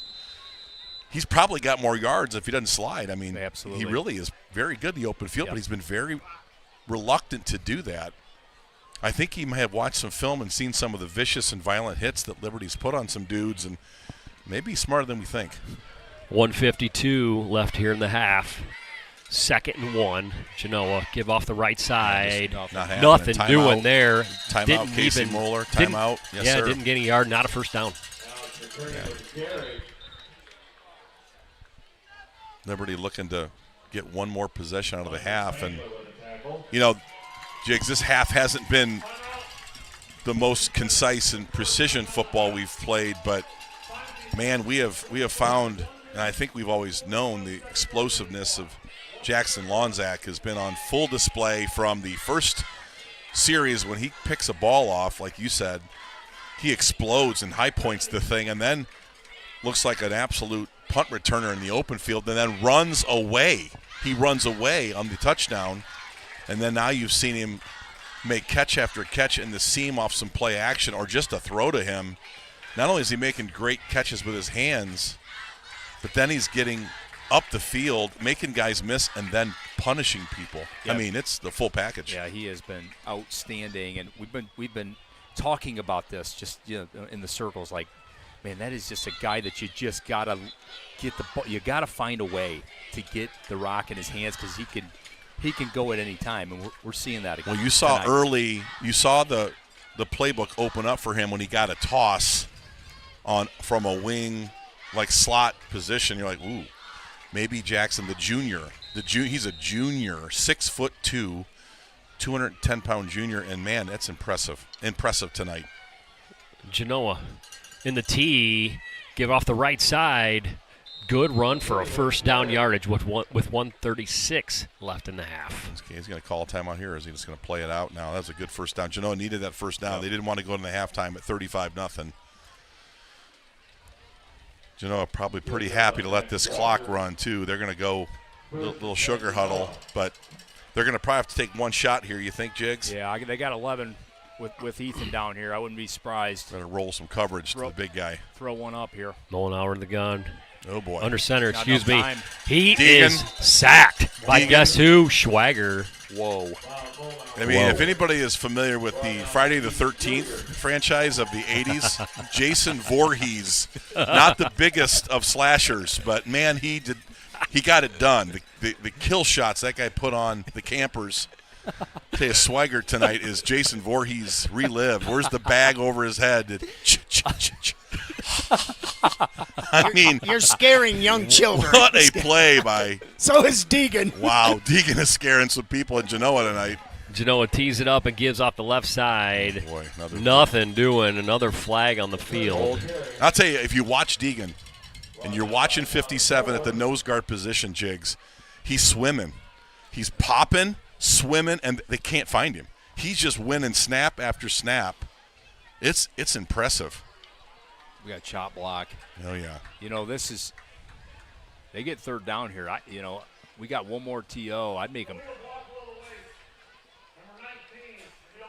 ooh. I'd almost decline this. Get one more stop. At least make them punt it. Try to get a block. You got 2 timeouts left here, Jiggs. Well, they're going to take it. Okay. Ooh. Well, they could still put the ball in harm's way. When you get a chance to watch the video, and Jeremy talked about it, and so did Mark, watch 57 this first half. Ooh. He is a pleasure to watch. And, again, tribute to 62 Logan Cifuentes. What a great year he had. But Deegan Swigert is just jumping off the screen at nose guard tonight. Yeah, you continue to like these senior performances, too. Man. Deegan's Every been a week. great player. He's been a great player all year, but this is by far the best game we've ever seen him play for a senior late in the playoffs like this. You got to love it. And I think Okay, I would decline it. I would go third down here. Why is the clock running? It should be at 36 they're seconds. going to have to go back and reset it. Casey wants one more I try possession. I try to make him punt it, come for a block here. Well, make them punt it. You're going to punt it in an end zone. You're going to get the ball at the 40, and you run a play or two, and you might get Max Walker. I don't know. I mean, it is pouring the rain here at Fostoria, and anything can happen. Guys, and I'll tell you what, we love our fans, and if you're out there listening to us, man, we certainly appreciate it. 11,000 Wow. and change online for our audio. That explains why you're driving the Rolls Royce and you got 2 yachts, Mark. I mean, I'm give me a driving break. my wife's Tahoe, buddy. And that's got 284,000 miles on it. You better get an oil change. KK Collision is going to be seeing my car. I see Kyle Kern and his entire garage coming up here looking for your car. Yeah. Going to need some synthetic on the He's next got change. students that need bodywork practice. But no, we so appreciative. I mean, we love doing this. Just to be clear, Mark does not take a salary from this. I do not. But I am Let's happy just make that real that clear. after years, I don't have to pay to do this anymore. That's right. All right, so we did decline the penalty. It'll be 3rd and 9 for Genoa. Mollenauer drops back. Oh, boy. He's pressured. He's moving to his left. Throws it incomplete. With 33 seconds left, it'll be 4th down. I love the relentlessness right there of Henry Fitzenreiter. He knew that Mollenhauer was going to get rid of that ball, but he just put the quarterback hit on. Those accumulate. Those matter. Great job by Henry. Well, he's a rising star, too. Yeah, he's playing really well. You know, Casey Moeller and this coaching staff play that one perfectly. Liberty's going to get this football maybe inside of Genoa's 40-yard line if everything plays out right. And you may get a bad snap here, Jigs. It's pouring the rain. I'd go pump block here. See if Liberty tries to go after this one. Genoa back to punt. Snap is good. Punt is away. It's a short punt, high short punt, bounces at the 45 and takes a Liberty center bounce, and it'll be downed at the 42 with 24 seconds left to go in the half. 2 timeouts left. You probably got 3 plays, which may include a field goal chance. I think Casey will kick it too. He got no problem making this thing 31-0 at halftime. But again, the rain is falling, Jeremy. It's not been the prettiest, but Liberty has been in command from that first pick of Jackson Lonzak. I'd probably look 18 here. I don't know about you guys. Kreinbrink in the gun, 24 seconds left. He looks straight back, throws across the middle, and that is caught by Badenhop. He's down to the 29. Timeout. Oh, they're going to get first down. They're going to clock it. Liberty Center going quick, 18 seconds to go. Well, 18's wide 15, open here. 14, they are not accounting for clock's 18 running. here. He is in the slot. Kreinbrink throws over here, incomplete with 10 seconds left. It'll be second down at the 30-yard line. 2 plays left, 1 play and a field goal attempt, and I think they'll try it. I think he'd like to get a couple more yards here. Yeah, still got a timeout, so. Yeah, this would be what? You got 2 timeouts? Is that 2 for us? 48 in the rain. That's a tough ask. Was tonight. 1? That 1 Is timeout? it 1 timeout? I think it's 2, isn't it? I saw 2. We got 2. I thought we called 1 on defense and 1 on offense, but here You're we right, go. though. He can go Lonzak right here, and he can get 10 yards. Big They're cushion on not covering him Lonizak. up. Big cushion. Kreinbrink in the gun. And he looks Screen. that way. There's It's going to your be a inside screen. screen. Lonizak, he's got room across the middle. Great tackle. He gains about 5. Now they'll kick 3 it. seconds left. Timeout Liberty. I have talked about this tunnel screen. Remember Seth Atkinson, Yeah, he was really 97, 98, 96, elite. I say pound for pound, the best football player in the modern era, Seth Atkinson. That guy ran a tunnel screen. You couldn't get him. You could not get him. You couldn't play one-hand touch with him. He was so good in the open field. The catch he makes at Apple Creek Waynedale in that mud fest where he genuflexes in reverse over like Matrix. Like he did the like he bent, I don't even know how to do it. Like my C9 just popped out trying to, but that kid there, he was the rubber band man, and he was one of the most valuable offensive players we had on that state championship team because the tunnel screen made him great, and Liberty blocks it well. That's the first I think I've seen a tunnel screen. Yeah. Where We you have not bring run that, very often. you bring the Y slot guy or the X on the outside, you bring him into the Liberty kind of sideline, and he's wide open with lots of blockers. And Jackson Lonizak's been targeted 7 times in the second half. Hello. Liberty Center Walker gonna try a deep one. Looks like a 43-yarder. He can make this, guys. The kick is up. Does He's it got have it. enough? Yeah, he did. It's good. Max Walker puts that score to 31 as time expires in the first half. Boys, we're going into the second half with a running clock. How perfect was that by Casey Moeller and that coach? I mean, that was perfection. That was perfection on offense. I mean, guys, what you saw there is state championship level execution with under a minute to go in Liberty Center. Way to finish the half. Wow. Max Walker, first team All-Ohio, 3 positions. We talked about it. What a kicker Max Walker is. Whoa. Wow. All right, we're going to take our halftime break here once again from Fostoria Memorial Stadium. Region 18 Finals, Liberty Center up big, 31-0. And we'll be back right after this halftime break. Wait, Cole, hang on. Due to the rain and such, we will probably go silent at halftime. We'll try to get something going, but we got cameras all over the place that are soaking wet. We're trying to get our audio system together. But we'll have what we can to cover the bands for you guys. There may not be any audio. That's all I can tell you right now. Everybody's soaking wet. We're trying to do the best we can. So we'll be back after this halftime break.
All right, we're back here, Pastor Memorial Stadium. The Liberty Center Tigers lead the Genoa Comets 31-0 in the Region 18 finals. And Scott Barrett with the stats. Scott, it's probably going to tell us about a 31-0. You know, I laugh because I think I've been here 4 or 5 years or whatever, and you kind of bring us into the stats at the stats might kind of give us a clue as to what this. You kind of nailed that, Mark. I have no idea what we're talking about. Tell me how it is. I love it. Well, Liberty Center, big 31-0 lead, and we'll Jigs and I will kind of review a few, but the tremendous 43-yard field goal at the half as the staff just Casey managed the clock with absolute precision and perfection, and then. You know, Max Walker just does Max Walker things with a big field goal to take a 31-0 lead. Total yards, Liberty Center 215, Genoa 54. First downs, Liberty 9, Genoa 5. Rushing, Liberty Center 11 rushes for 68 yards, and your leader is Baxter Barrett with 3 carries and 35 yards. Got to work with that boy to get in from the one. We've had about 2 or 3 of those. Rex Lindgren says you got to smell the goal line. Smell it, baby. Got to get a little stronger smell of Baxter. 3 rushes for 35 yards. Genoa 17 rushes for 24 yards.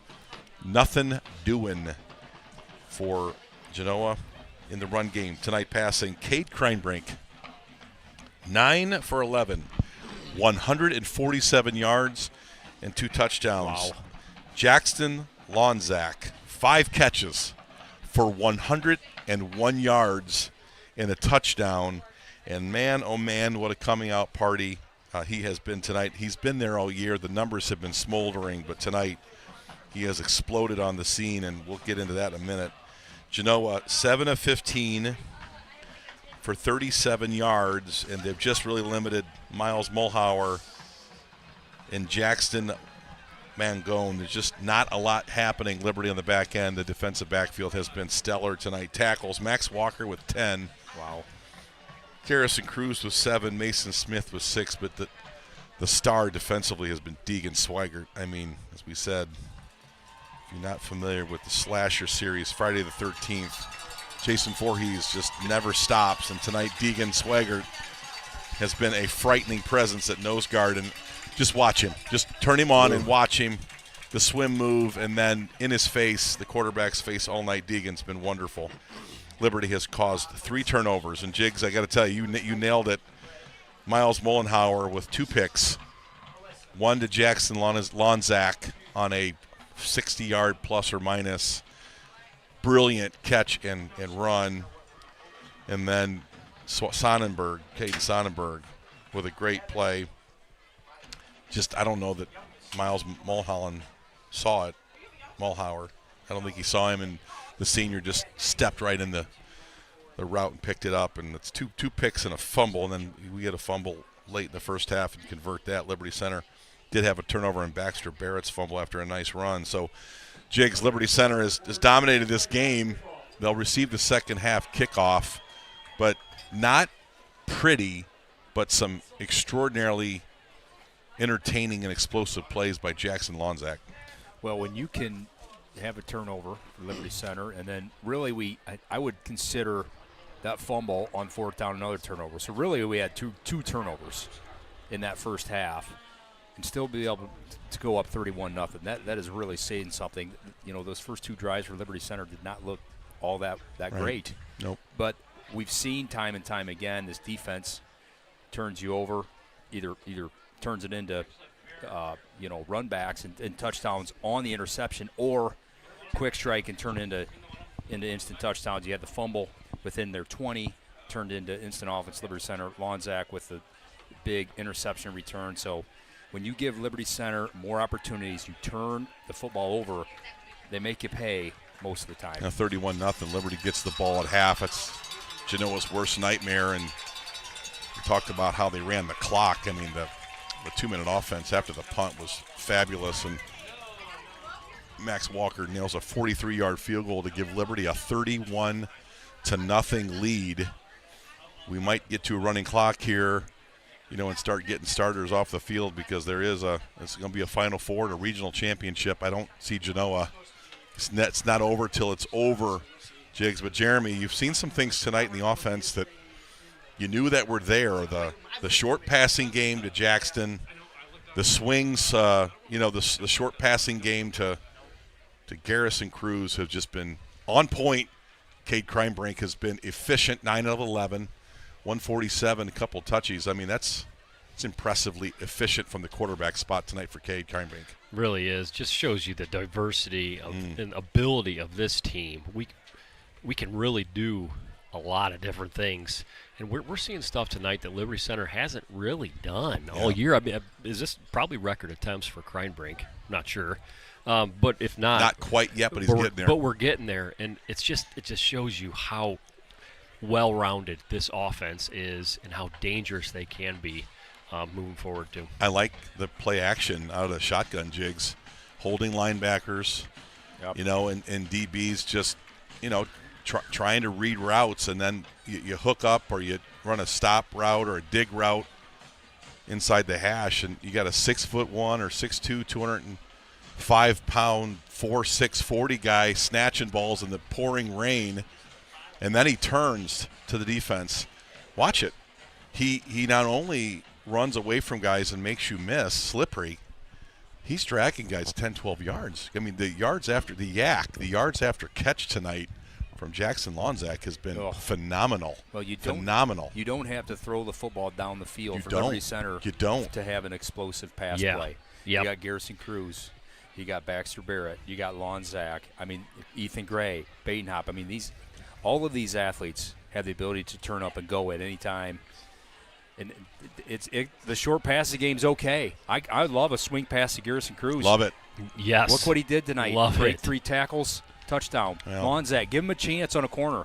He wins that battle. Stiff arm, he can go the distance. Well, so love the concept. Jackson Mangone said on BSN this week, hey, Liberty Center this, Liberty Center that. We're not afraid. You don't need to be afraid to take a beat down. So that's essentially what's happening here. Let's see what happens in the second half. Genoa boots it deep to start the second half. It looks like, he's got some room up the middle. Almost to midfield is Isaiah Badenhop. Liberty Center going to take over at about the 43. You just can see Isaiah Badenhop and the confidence and the speed.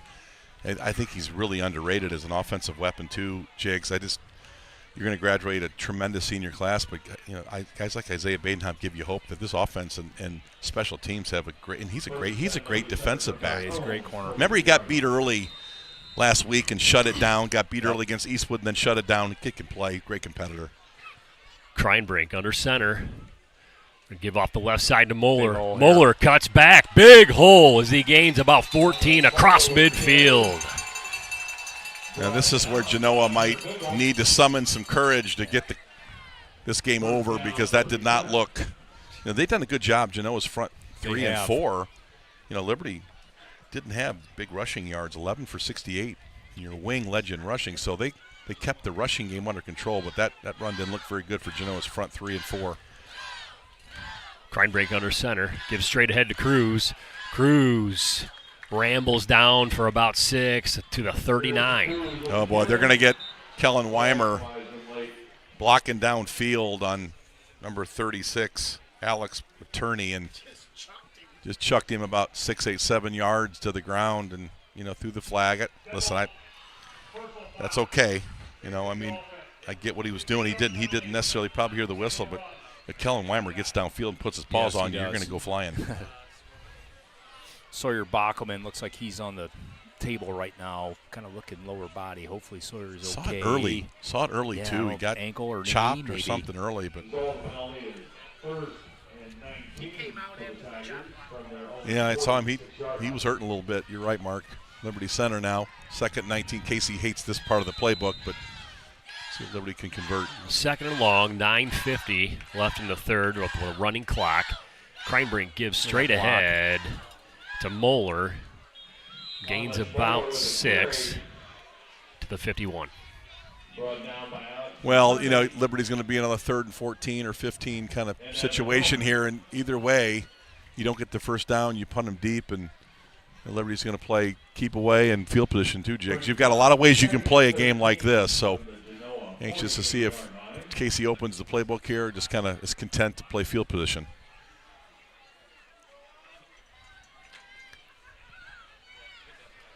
Third and 17 for the Tigers.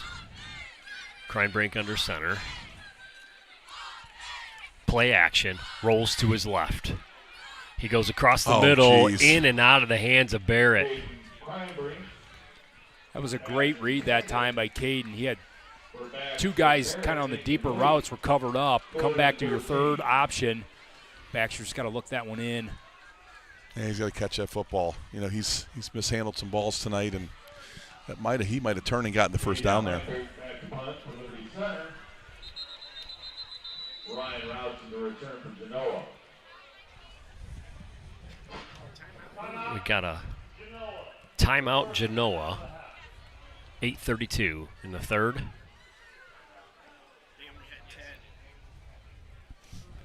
Genoa didn't have enough players, so they call a TO. Yeah, if you're Genoa here starting out this second half, I kind of like the way Mollenhauer was running the football a little bit to finish that first half. You know, if he gets outside and he's got a chance, he's got to run it because, you know, our secondary has been so tight on these receivers, and you continue to throw it at the level that they did in the first half, you're going to continue to put the ball in harm's way, and we're going to turn you over again. So I liked his legs if you're Genoa, and that needs to be an option for them. There's no inside run tonight. No. Liberty's interior three, Spangler, Swigert, you know, they've been dominant. Weimer, there's just no winning there for most teams, and that's just three dudes too. It's not like we got five guys with their hands down. Those three have dominated the game. Deegan's had a big one, and you know, Weimer had some big plays early for negative plays, just sending messages on that defensive line. But I like what Liberty's going to do here. We're going to play some field position and some coffin corner here. Kreinbrink back to punt. Good snap.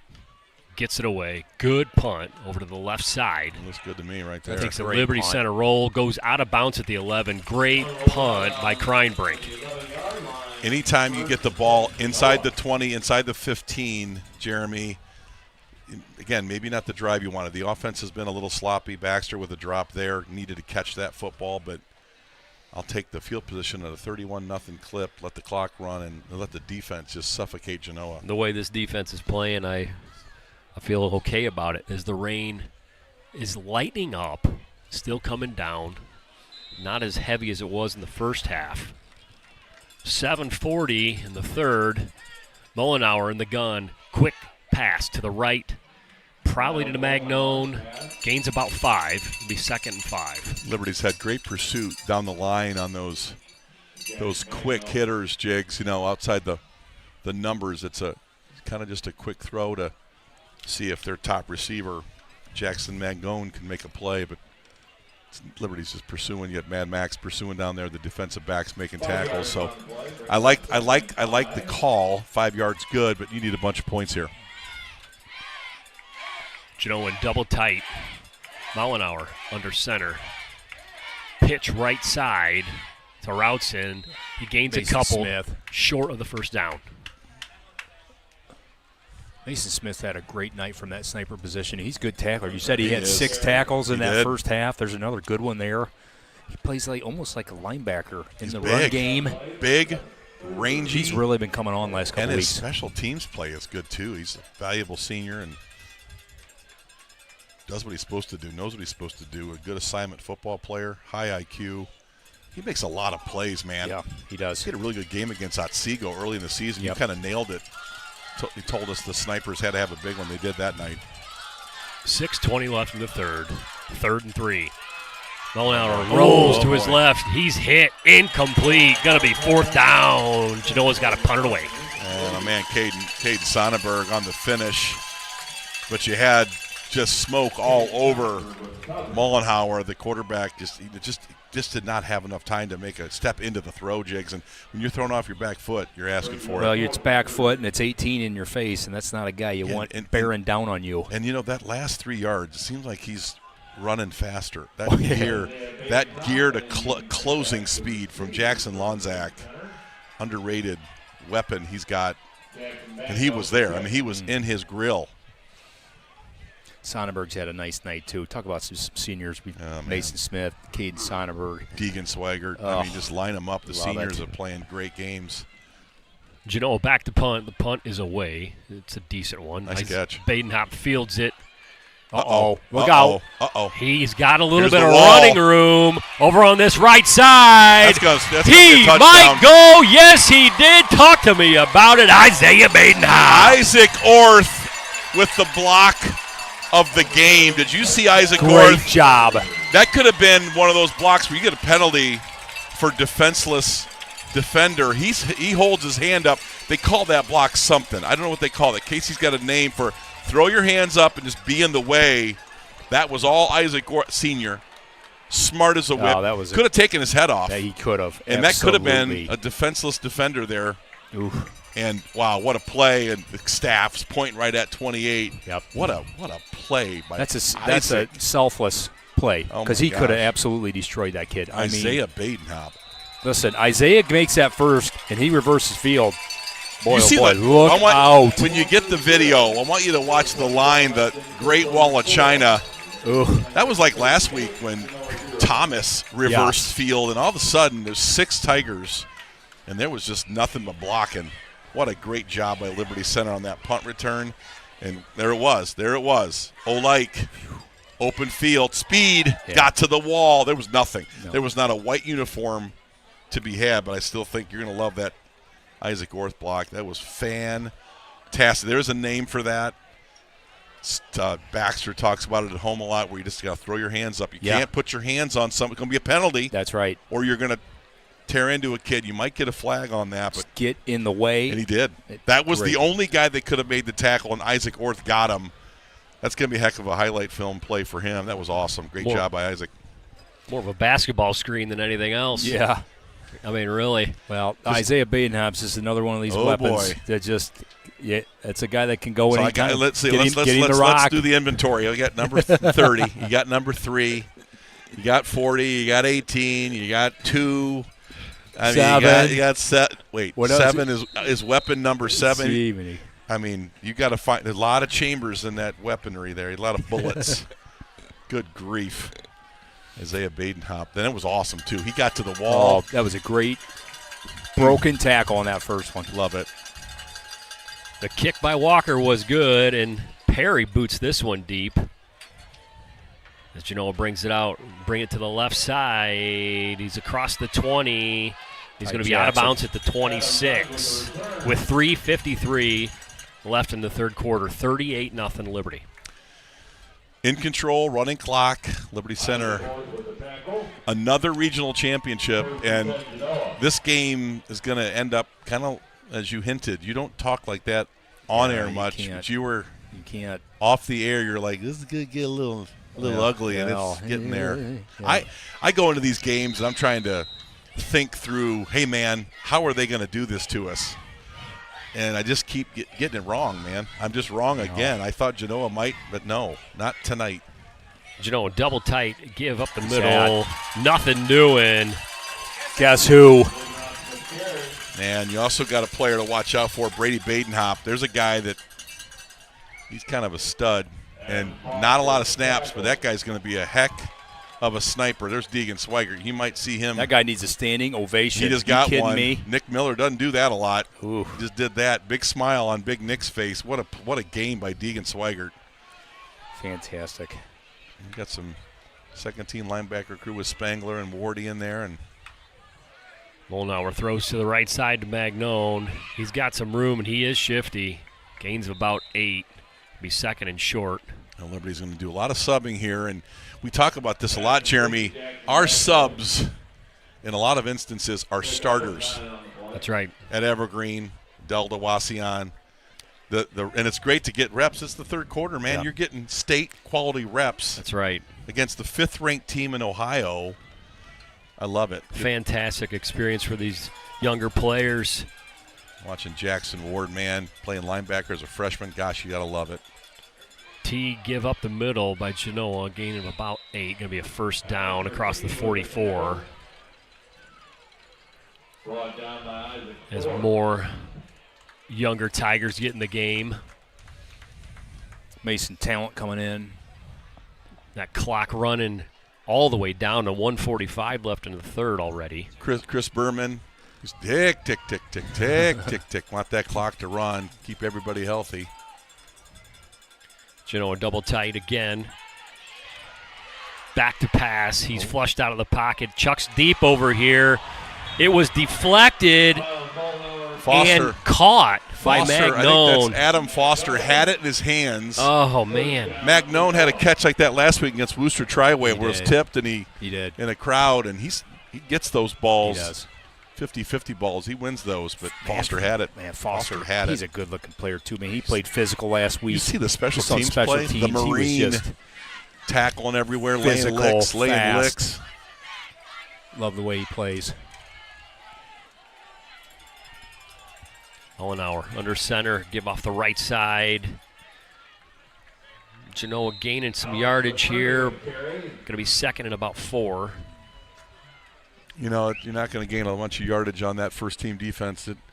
Guys are getting some reps here early. I mean, midway through the third quarter, getting reps for reserves. I got love a score update. Indian Lake just took the lead 21-14 Okay. over North Union. What's that St. Henry score? Yeah, let's get that one. Hang on, we're getting there. That's big news across the state of Ohio. St. Henry 18, Marion Local 7 Okay. Oh, boy. Okay. I like that. in the third. Returning with the carry. Genoa moving the chains down to the 24 of Liberty Center. Yeah, I'm sure And the Genoa, quarter comes to the end. Genoa was happy to see that clock wind down. They'll be even happier to see this clock. It's been a good year for Genoa. You know, 11 straight wins. You gotta tip your cap to what they've accomplished over there in the last few years. I've been very impressed with how Bill Fisher has run this program. They had a complete rebuild, Jeremy, after that great 2018 team that was undefeated and ranked number 1 AP. It's a major upset by Liberty Center there in 18 and that 4th and 25, but then they dipped. Yeah. And they took a few years to kind of retool, and I'm close friends with the softball coach at Otsego, who is the offensive line coach at Genoa, and we talk a lot, and I watched them because of Jason Collier, who's a great offensive line coach, and he was excited for this game. He really thought, hey, man, this is an honor playing a game like this, a regional championship, give your kids a chance to play for a Final Four, but this Liberty Center team a little bit much And, you know, for Genoa tonight. into the future for Genoa. A lot of juniors. A lot of This good is going to be a juniors. team to watch next year as well. As we start the fourth quarter, Mullenauer chucks it deep He's to got number him. 2, and he's got him. Foster, Incomplete. great play. Great play by Foster to break it up. Really good close right there on that route. He's fast, man, straight up. He's a great special teams player. Dad's a Marine, brother's a Marine, he'll be a Marine. Just a bunch of bad dudes, man. He hangs out at the house. He'll come over. He works. What do you need done, Mr. Barrett? This is the guy. I mean, you just don't make guys like that anymore. Hey, I got stuff to do. Can you stop by my No, house? he's at my house doing stuff. You're out. Story of my life. Adam's my guy. Mullenauer in the gun, drops back, throws it deep on Pick this it. side. It's going to be picked. Murdoch with the pick. Going to be a touchback and Liberty Center ball with 11 minutes left in the game. You know, Brian Babcock's played some college football at Ohio Dominican, and he sees a lot of stuff. And I want to know more than Brian Babcock. Every time I get up here with him, I'm going to know more. You know, I don't know more than Brian. He nailed this early in the game, talking about Miles Mollenhauer is going to throw some picks, and he's going to throw them early. And guess what? He threw picks early. He's throwing them late.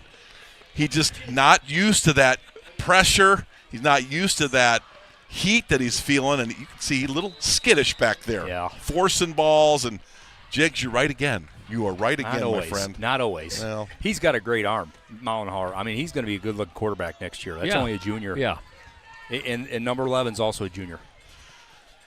Force to be reckoned with certainly next year will be Genoa as Liberty Center takes over on downs at the 20.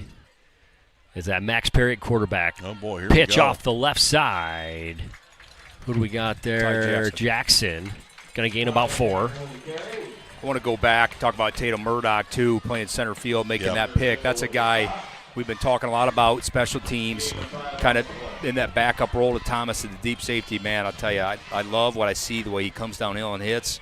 He's a hitter. Next year at that deep safety position, look out for that guy. If he was around 20 years ago, there'd be some heads rolling. Can't do quite the same things he used to be able to in this game. The ball's loose. I think we got back on it. As Liberty runs it up the middle for a couple. See who has it. It looks like we retain possession. I mean, it's not very often, guys, that you're going to get your entire roster in a football game in a regional championship game. We had 2-3 depth guys getting in this game with 6-7 minutes to go in the third quarter. I mean, you might see the freshman. Oh, you're gonna. You might see the Bergstrom freshman. Barrett said, "Dad, I'm gonna get in." Levi Howe. Howe in at quarterback now for the Tigers, and he gives to, is that Silvis? Spangler off the left side. Gain of about, enough for the first down. Move the chains with 8:50 left in this contest. You know, I always like being in the lead with some clock. It's just savory. Savor the win. There's nothing like winning. There's nothing like winning. I don't care what you're doing. Wiffle ball, perch fishing, just won the competition for the day. Just everything's a win, and Liberty's winning tonight, and it's sweet. I mean, winning is sweet. You don't get regional titles. They just don't hand those out, Jigs. Right. I mean, you got to earn those. Yep. Yeah, we probably take that for granted here at Liberty Center. It's an embarrassment of riches in the past several years, and it's hard to get here. It is. But Liberty Center has made it look very easy this year. They're on a roll. The youth football program, the junior high players, they see this. They want to do this. They want to be a part of this. The retention levels at all levels are so high because they all go to these games. They watch LC Tiger Sports Live, and they watch the old film. Mark's been putting on old games from the 90s and the 80s. And I'm all the way up from 1986 to 2005. Oh, my gosh. And you sit there and you watch that, you're like, that was good then. Yeah. I mean, it's been good football around here for 50 years, man. Indian Lake just scored. They're now up 28-14 over North It's Union. like we have an opponent in the state semi. Perry swings off the left to Ty. Jackson. Get up, Ty. He's got some speed around that edge. He's driven out of bounds around the 50. Ty Jackson, he's had a chance. We saw him in the Swanton game and different games this year. When Ty gets in the game, he's playing for keeps, man. He's not coasting. He's playing like he's a starter. I love that. When I watch him play, it's all go, no show. That's right. For Ty Jackson. He's played a good corner in a reserve spot, and he's really got some jets when he gets the football from the running back position. 6:50 left in the game. Liberty across midfield. Howe gives off the left side to Spangler. Pushing that pile, man. Rambles ahead for a gain of 6. Starter still in for Genoa, and we are moving the football right now. Division 5 scores. Wheelersburg 38, Nelsonville 0. 28-14. The Indian Lake Lakers are over the North Union Wildcats. Central Catholic now 42-20 over Rocky River. Howe gives up the middle. Not a lot of room. That's one thing I thought Genoa did a pretty good job with tonight. They fought in there in the interior, inside the tackles, inside the tight ends. They didn't give up a lot of explosive plays, and that's why Casey kind of flipped the script and went into that short control passing game, throwing the ball out to Jackson Lonzak and to Garrison Cruz, and it worked because sloppy, rainy, snaps, and it was just a good adjustment by Casey to get the ball in the playmaker's hands, and Jackson Lonzak had a big night. We're starting to talk about the man of steel tonight. I'll tell you what, I got 2 guys. I don't know that we don't share it. We'll have to see. I'm going to have to take a donation for the T-shirt budget. Oh, boy. Too much sharing going on. Yeah, I don't know. It's hard not. I was going to say, you got to give it where it's due, buddy. That's right. Yeah, I don't know, That's man. Right. Last week was great. You guys gave it to 3 or 4 dudes, right? I mean, 4. I mean, that's a record. Well, I was standing too close to Spike, and Jesse Miller made me do it. You know, he's not here, right? Spike, yeah, Jesse made me do Spike it. Whitman would give a T-shirt to everybody every game. I'm telling you, he loves it. Spike at home on the men. Hope you're doing good, bud. Oh, look at this. Oh, yeah. Spangler around the outside. No, light. That's light. That's light. Sorry. Senior Braxton Light.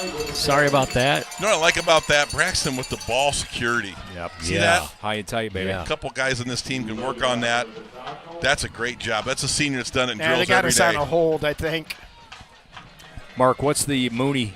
You got the Mooney update, Gerard? Mooney Gerard. Yeah.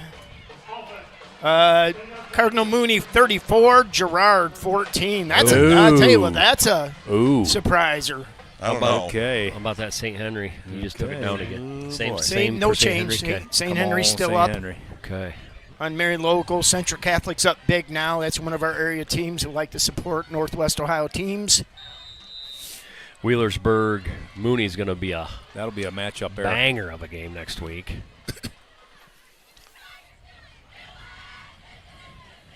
Howe takes the snap, gives up the middle. Oh, yeah. Burst of speed. Ty Jackson, by Ty he wants to Jackson. score. That guy wants to score. Did he have a touchdown last week on a run? He I did. think He he finished did. up Baxter's 1 yard Yes. scraps. Look out. That guy wants a piece of that end zone. Okay, Run I'm going to hard. say this right now. Stop texting me. Don't know where we're going to play. We're going to put in for it. I'm going to bet either Findlay, but they're not an NFHS site, because Findlay is right in the middle, or we might be right back Where here. did we play 2 years ago? What was that place down south we played? Where was Lehman. Sydney, Sydney wasn't it? Lehman. that at? You Sydney. could see a game with Sidney Lehman. That's too far down, though. Yeah, that's that's- like right there for Indian You're Lake. going downward. Findlay, Donnell Stadium, literally is 57 minutes from us and 53 minutes from them. I love Donnell Stadium. I do too. I would love to play there. Yeah. That's a great site. Or we could be right back here, Yeah. This which has been this is a great It facility. is. good Yeah. facility this evening. They might just leave all of our stuff right here. There Lock you it go. up. That'd be nice. Yeah, do shout out to the Fostoria staff, man. They've done a great job. Oh, wow. They worked Yeah. with us. Best What a slop- great facility. Best Sloppy Joe's in Northwest Ohio You tonight. bet. You bet. Perry keeps it around the end. Nothing doing.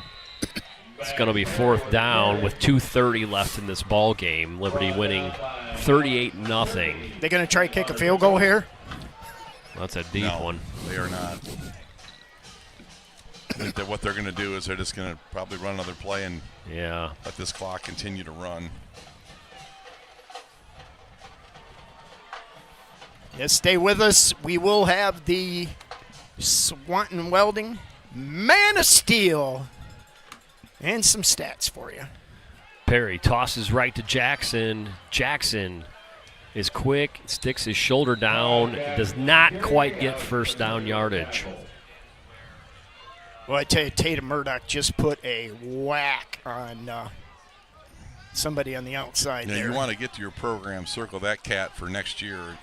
He's made an impact this year. He's done some stuff. I saw some dark web video about him just laying him and the Colton and Trenton. Dark web. So somebody put a video on the dark web of just the hits, like some people getting hit and tackling and slamming and thinking there's Colton and Trenton. Those guys were legendary hitters, but then all of a sudden, what was this guy doing? This Murdoch guy got in this thing, laying some licks. I'm like, this is the dark web. I think Murdoch is the dark web. I mean, Tatum Murdoch is. If you want to talk about the dark web, that's the guy's the dark web. North Union just turned around and scored real quick. 21-28. Wow. 28. Oh, they missed the extra point. 28-20. Indian Lake. Genoa is pressured. Mullenauer goes down. Jackson Ward, freshman. He got in varsity reps here the last second half of the season, and the relentless freshman, by the way. Yeah. Relentless freshman, number 60. Big Notre Dame fan. Ooh. That whole Westoven clan. Yeah, that's right. Them They West love it. Ovens, They like all of Notre them. Dame. There's They about like the Irish. 36,000 of them, and they're all Notre Dame fans. And God bless them. But, Jackson Ward, good little player, man. Mullenauer gives off the right side. That'll And about do it. that is probably going to do it here from Fostoria as the clock ticks down. Your 2025 Liberty Center Tigers are Region 18 champions. Man, oh man, and decisive. Maybe not the cleanest jigs, not the most precise. Casey will have plenty to talk about in the morning, but, you know, tip your cap to Liberty Center. Corporate football, man, from youth all the way through the seniors. It just gets no better. The Spike would say it gets no better than this, and Liberty Center is on a roll. All right, we're going to take a break here. Liberty Center 38, Genoa Comets 0. And we will, as I said, play the winner of the Indian Lake North Union game, and they are in the fourth quarter. Oh, they don't have a clock. Oh, that just irks me to death. Yeah. But it's late in the game, 28 for Indian Lake, 20 for North Union. We will play the winner of that game. We don't know where it's going to be. We will put in for it. So we're going to take a short break here. We'll be back with stats. And then the Swanton Welding post-game show and the Man of Steel.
Genoa Comets, I know this is not the outcome that you guys wanted tonight, but not everybody gets to this point of the season, week 13.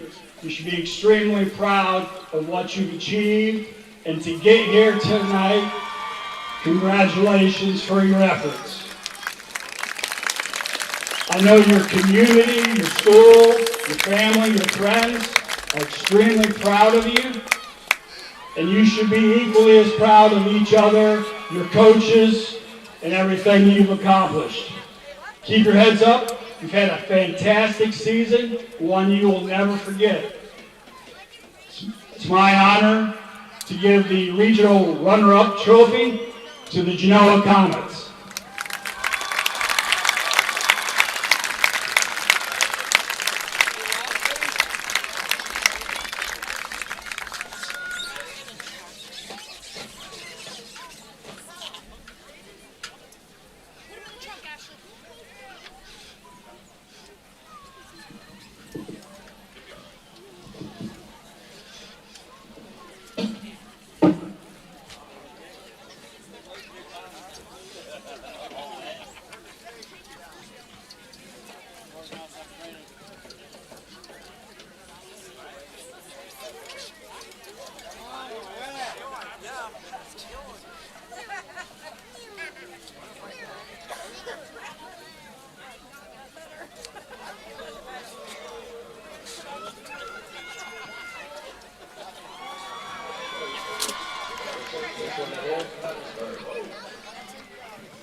And now, Mr. Hutchinson will present the Division 2025 Division 5 Regional Championship Trophy to the captains from Liberty Center High School.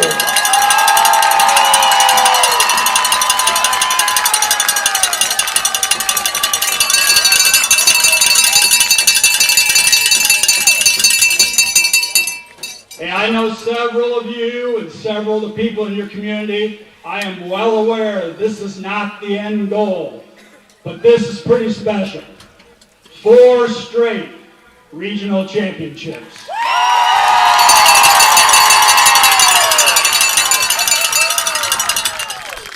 I challenge each of you to follow your coach's lead and have a tremendous week of preparation and be ready to battle again next Friday and keep this train moving and keep winning football games. Congratulations. Coach Moeller, Tigers, congratulations, regional champions.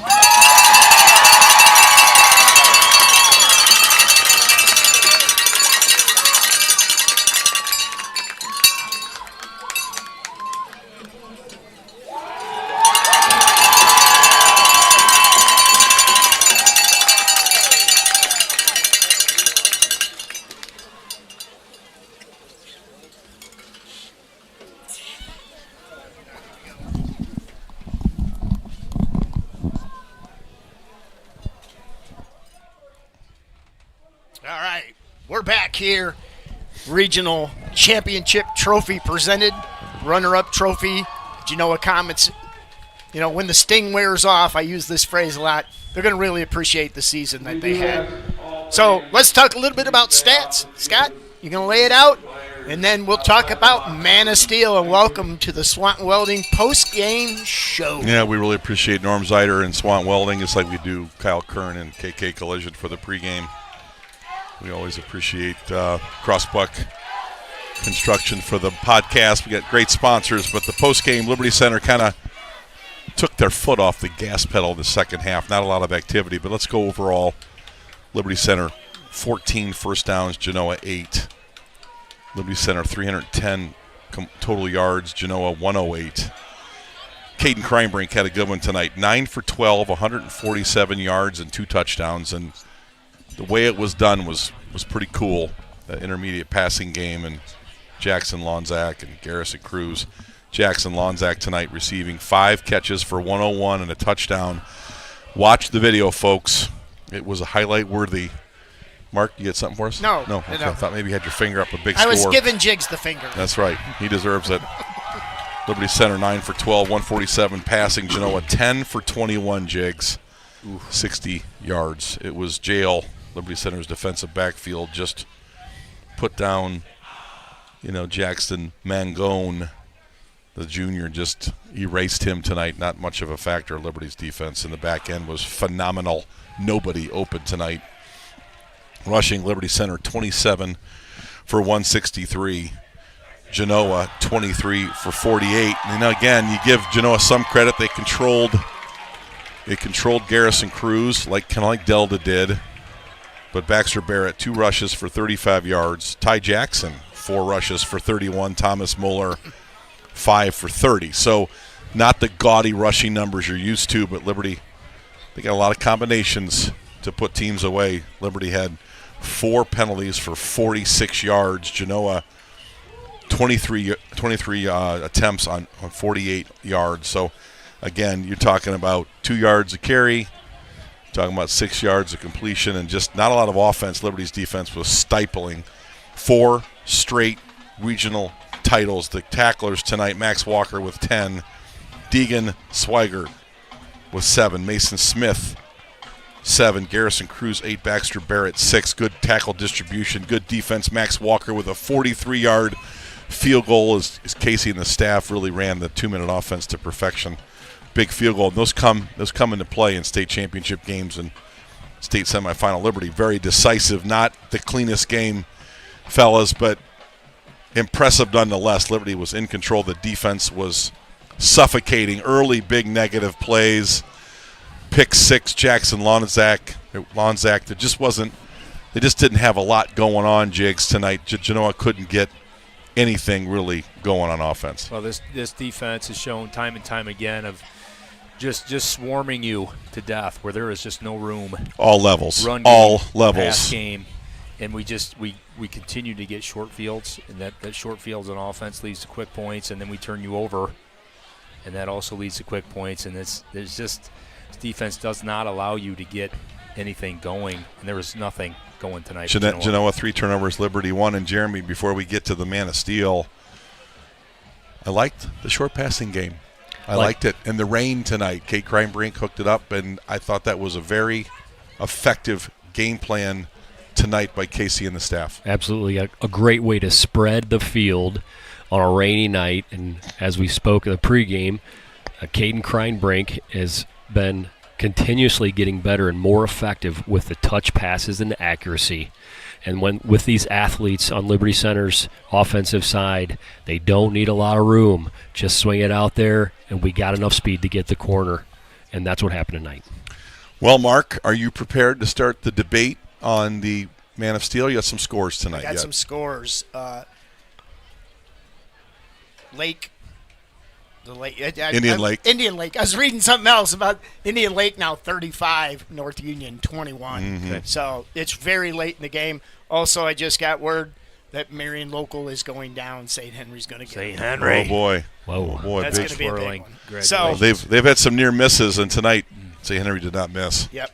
So, again, we'll put in for the game. We'll be here somewhere, some capacity, probably about the same where we are now, video delay, live audio. So we appreciate everybody hanging with us. Almost 15,000 people online with us tonight. 15,000 connections. Maybe if you watch it with your buddy, 30,000 Tiger Sports Live, Whoa, Liberty Center really cool. Tiger fans. I told my oldest son tonight to keep going online and putting those numbers up tonight. So, Yeah. he kept going online, getting off, going online, getting off. I can lie with statistics all day long. But let's get back to some facts here. Man of Steel facts. Caden Kreinbrink, what a night. Yeah, for sure. What a night. Our front defensive 3, wow. What a night. Dominant. Yep, dominant night. I think, we're all going to come up with about the same 2 or 3 names, and that's okay. These will be past winners tonight because I think all 3 of the guys we've talked about have won the Man of Steel award. But you know what? It is what it is. And they'll come out with some cool Tiger Sports Live gear, and we'll figure that out. So my 3 guys, Caden Kreinbrink, Jackson Lonzak, and the madman in the middle, Deegan Schwager. Mm-hmm. Yeah, you can't really. Those are the especially Lonzak and Schwager just played the game of their lives, out of their mind good. They just stuck out like sore thumbs offensively and defensively tonight. I don't know how you really go anywhere else there. Yep. Hey, I do want to say we had a lot of people ask us, Logan Cifuentes is just, they're taking some precautions. He was in concussion protocol. Think he got hit by friendly fire last week in some of the collisions. But they're just kind of being safe with him. He'll be back next week. That's the plan. But, Deegan Schwager, the Liberty Center's got that next up mentality, next man up. Well, I've got a couple of guys I like. So here's the seniors. You can give a T-shirt to the seniors. But, tonight Genoa had a playmaker, a Division I caliber person on the field, and he was basically erased by our defensive backfield. Caden Sonnenberg. You can go down the list. You got J.T. Olcrew. Mason Smith, Isaiah Badenhop, Ethan Gray. You're not going to give them the man of steel tonight. But quite frankly, if you look at how Genoa had to win this game, number 11, Jackson Magnone, had to be a big player tonight, and he was not. Yep. So theoretically, you could sit there and give it to a bunch of dudes in the back. They had an elite game tonight. Our defensive backfield, an elite game. They just shut down Miles Mullenhauer and Jackson Magnone. Those are the players that they ran that whole offense through all year long, and they were just erased. So hats off to the defensive backfield. But Deegan Schwager was just an absolute menace tonight. And and even when he wasn't making tackles, he was making plays. He was flushing the quarterback out. He was just everywhere. That's the game of his life. Yep. And we needed it. Yep. We needed it. We're a little shorthanded tonight with Cifuentes out. And how can you not ignore what Jackson Lonzak did tonight? There's some stuff on film there that, Indian Lake and Cardinal Mooney and Wheelersburg, and, they're looking at that going, ooh, boy. Wait, I didn't see him. Wait a minute. Where was 18 at? I don't know. I know he was a tight end. Did he just transfer? They're going to put him back in the bag. Did they get that guy from the Indianapolis Colts? Because the stuff that Jackson Lonzak did tonight, straight from that pick, you knew he had the jazz going. Great pick, elite athleticism, and then the touch, and then some of the other and I love that whole. Okay, the running game isn't necessarily where we want it to be.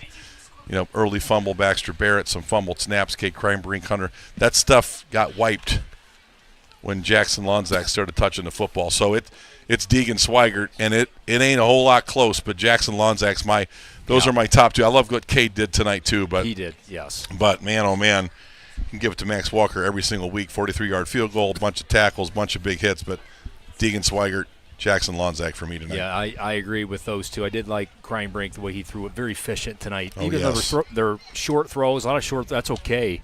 But he's putting it on the mark, giving his receiver a chance. If Baxter Barrett makes something. that catch there, he's 10 or 12 for about $158. Yeah, he was Impressive. almost perfect tonight. So he had a great night. But yeah, Schwager played out of his mind. That was an unbelievable performance defensively for him, and Lonzak. Listen, look out. You get that guy the rock, and how many times did you say look out tonight? I don't know. You said look out about 41 times. Look out. Listen, we were a little bit higher in this press box. You could see these plays kind of develop. Badenhop, I said look out because I could see that one happening. I saw Lonzak, but every time he touched it, I said look out because that's what that guy was doing tonight.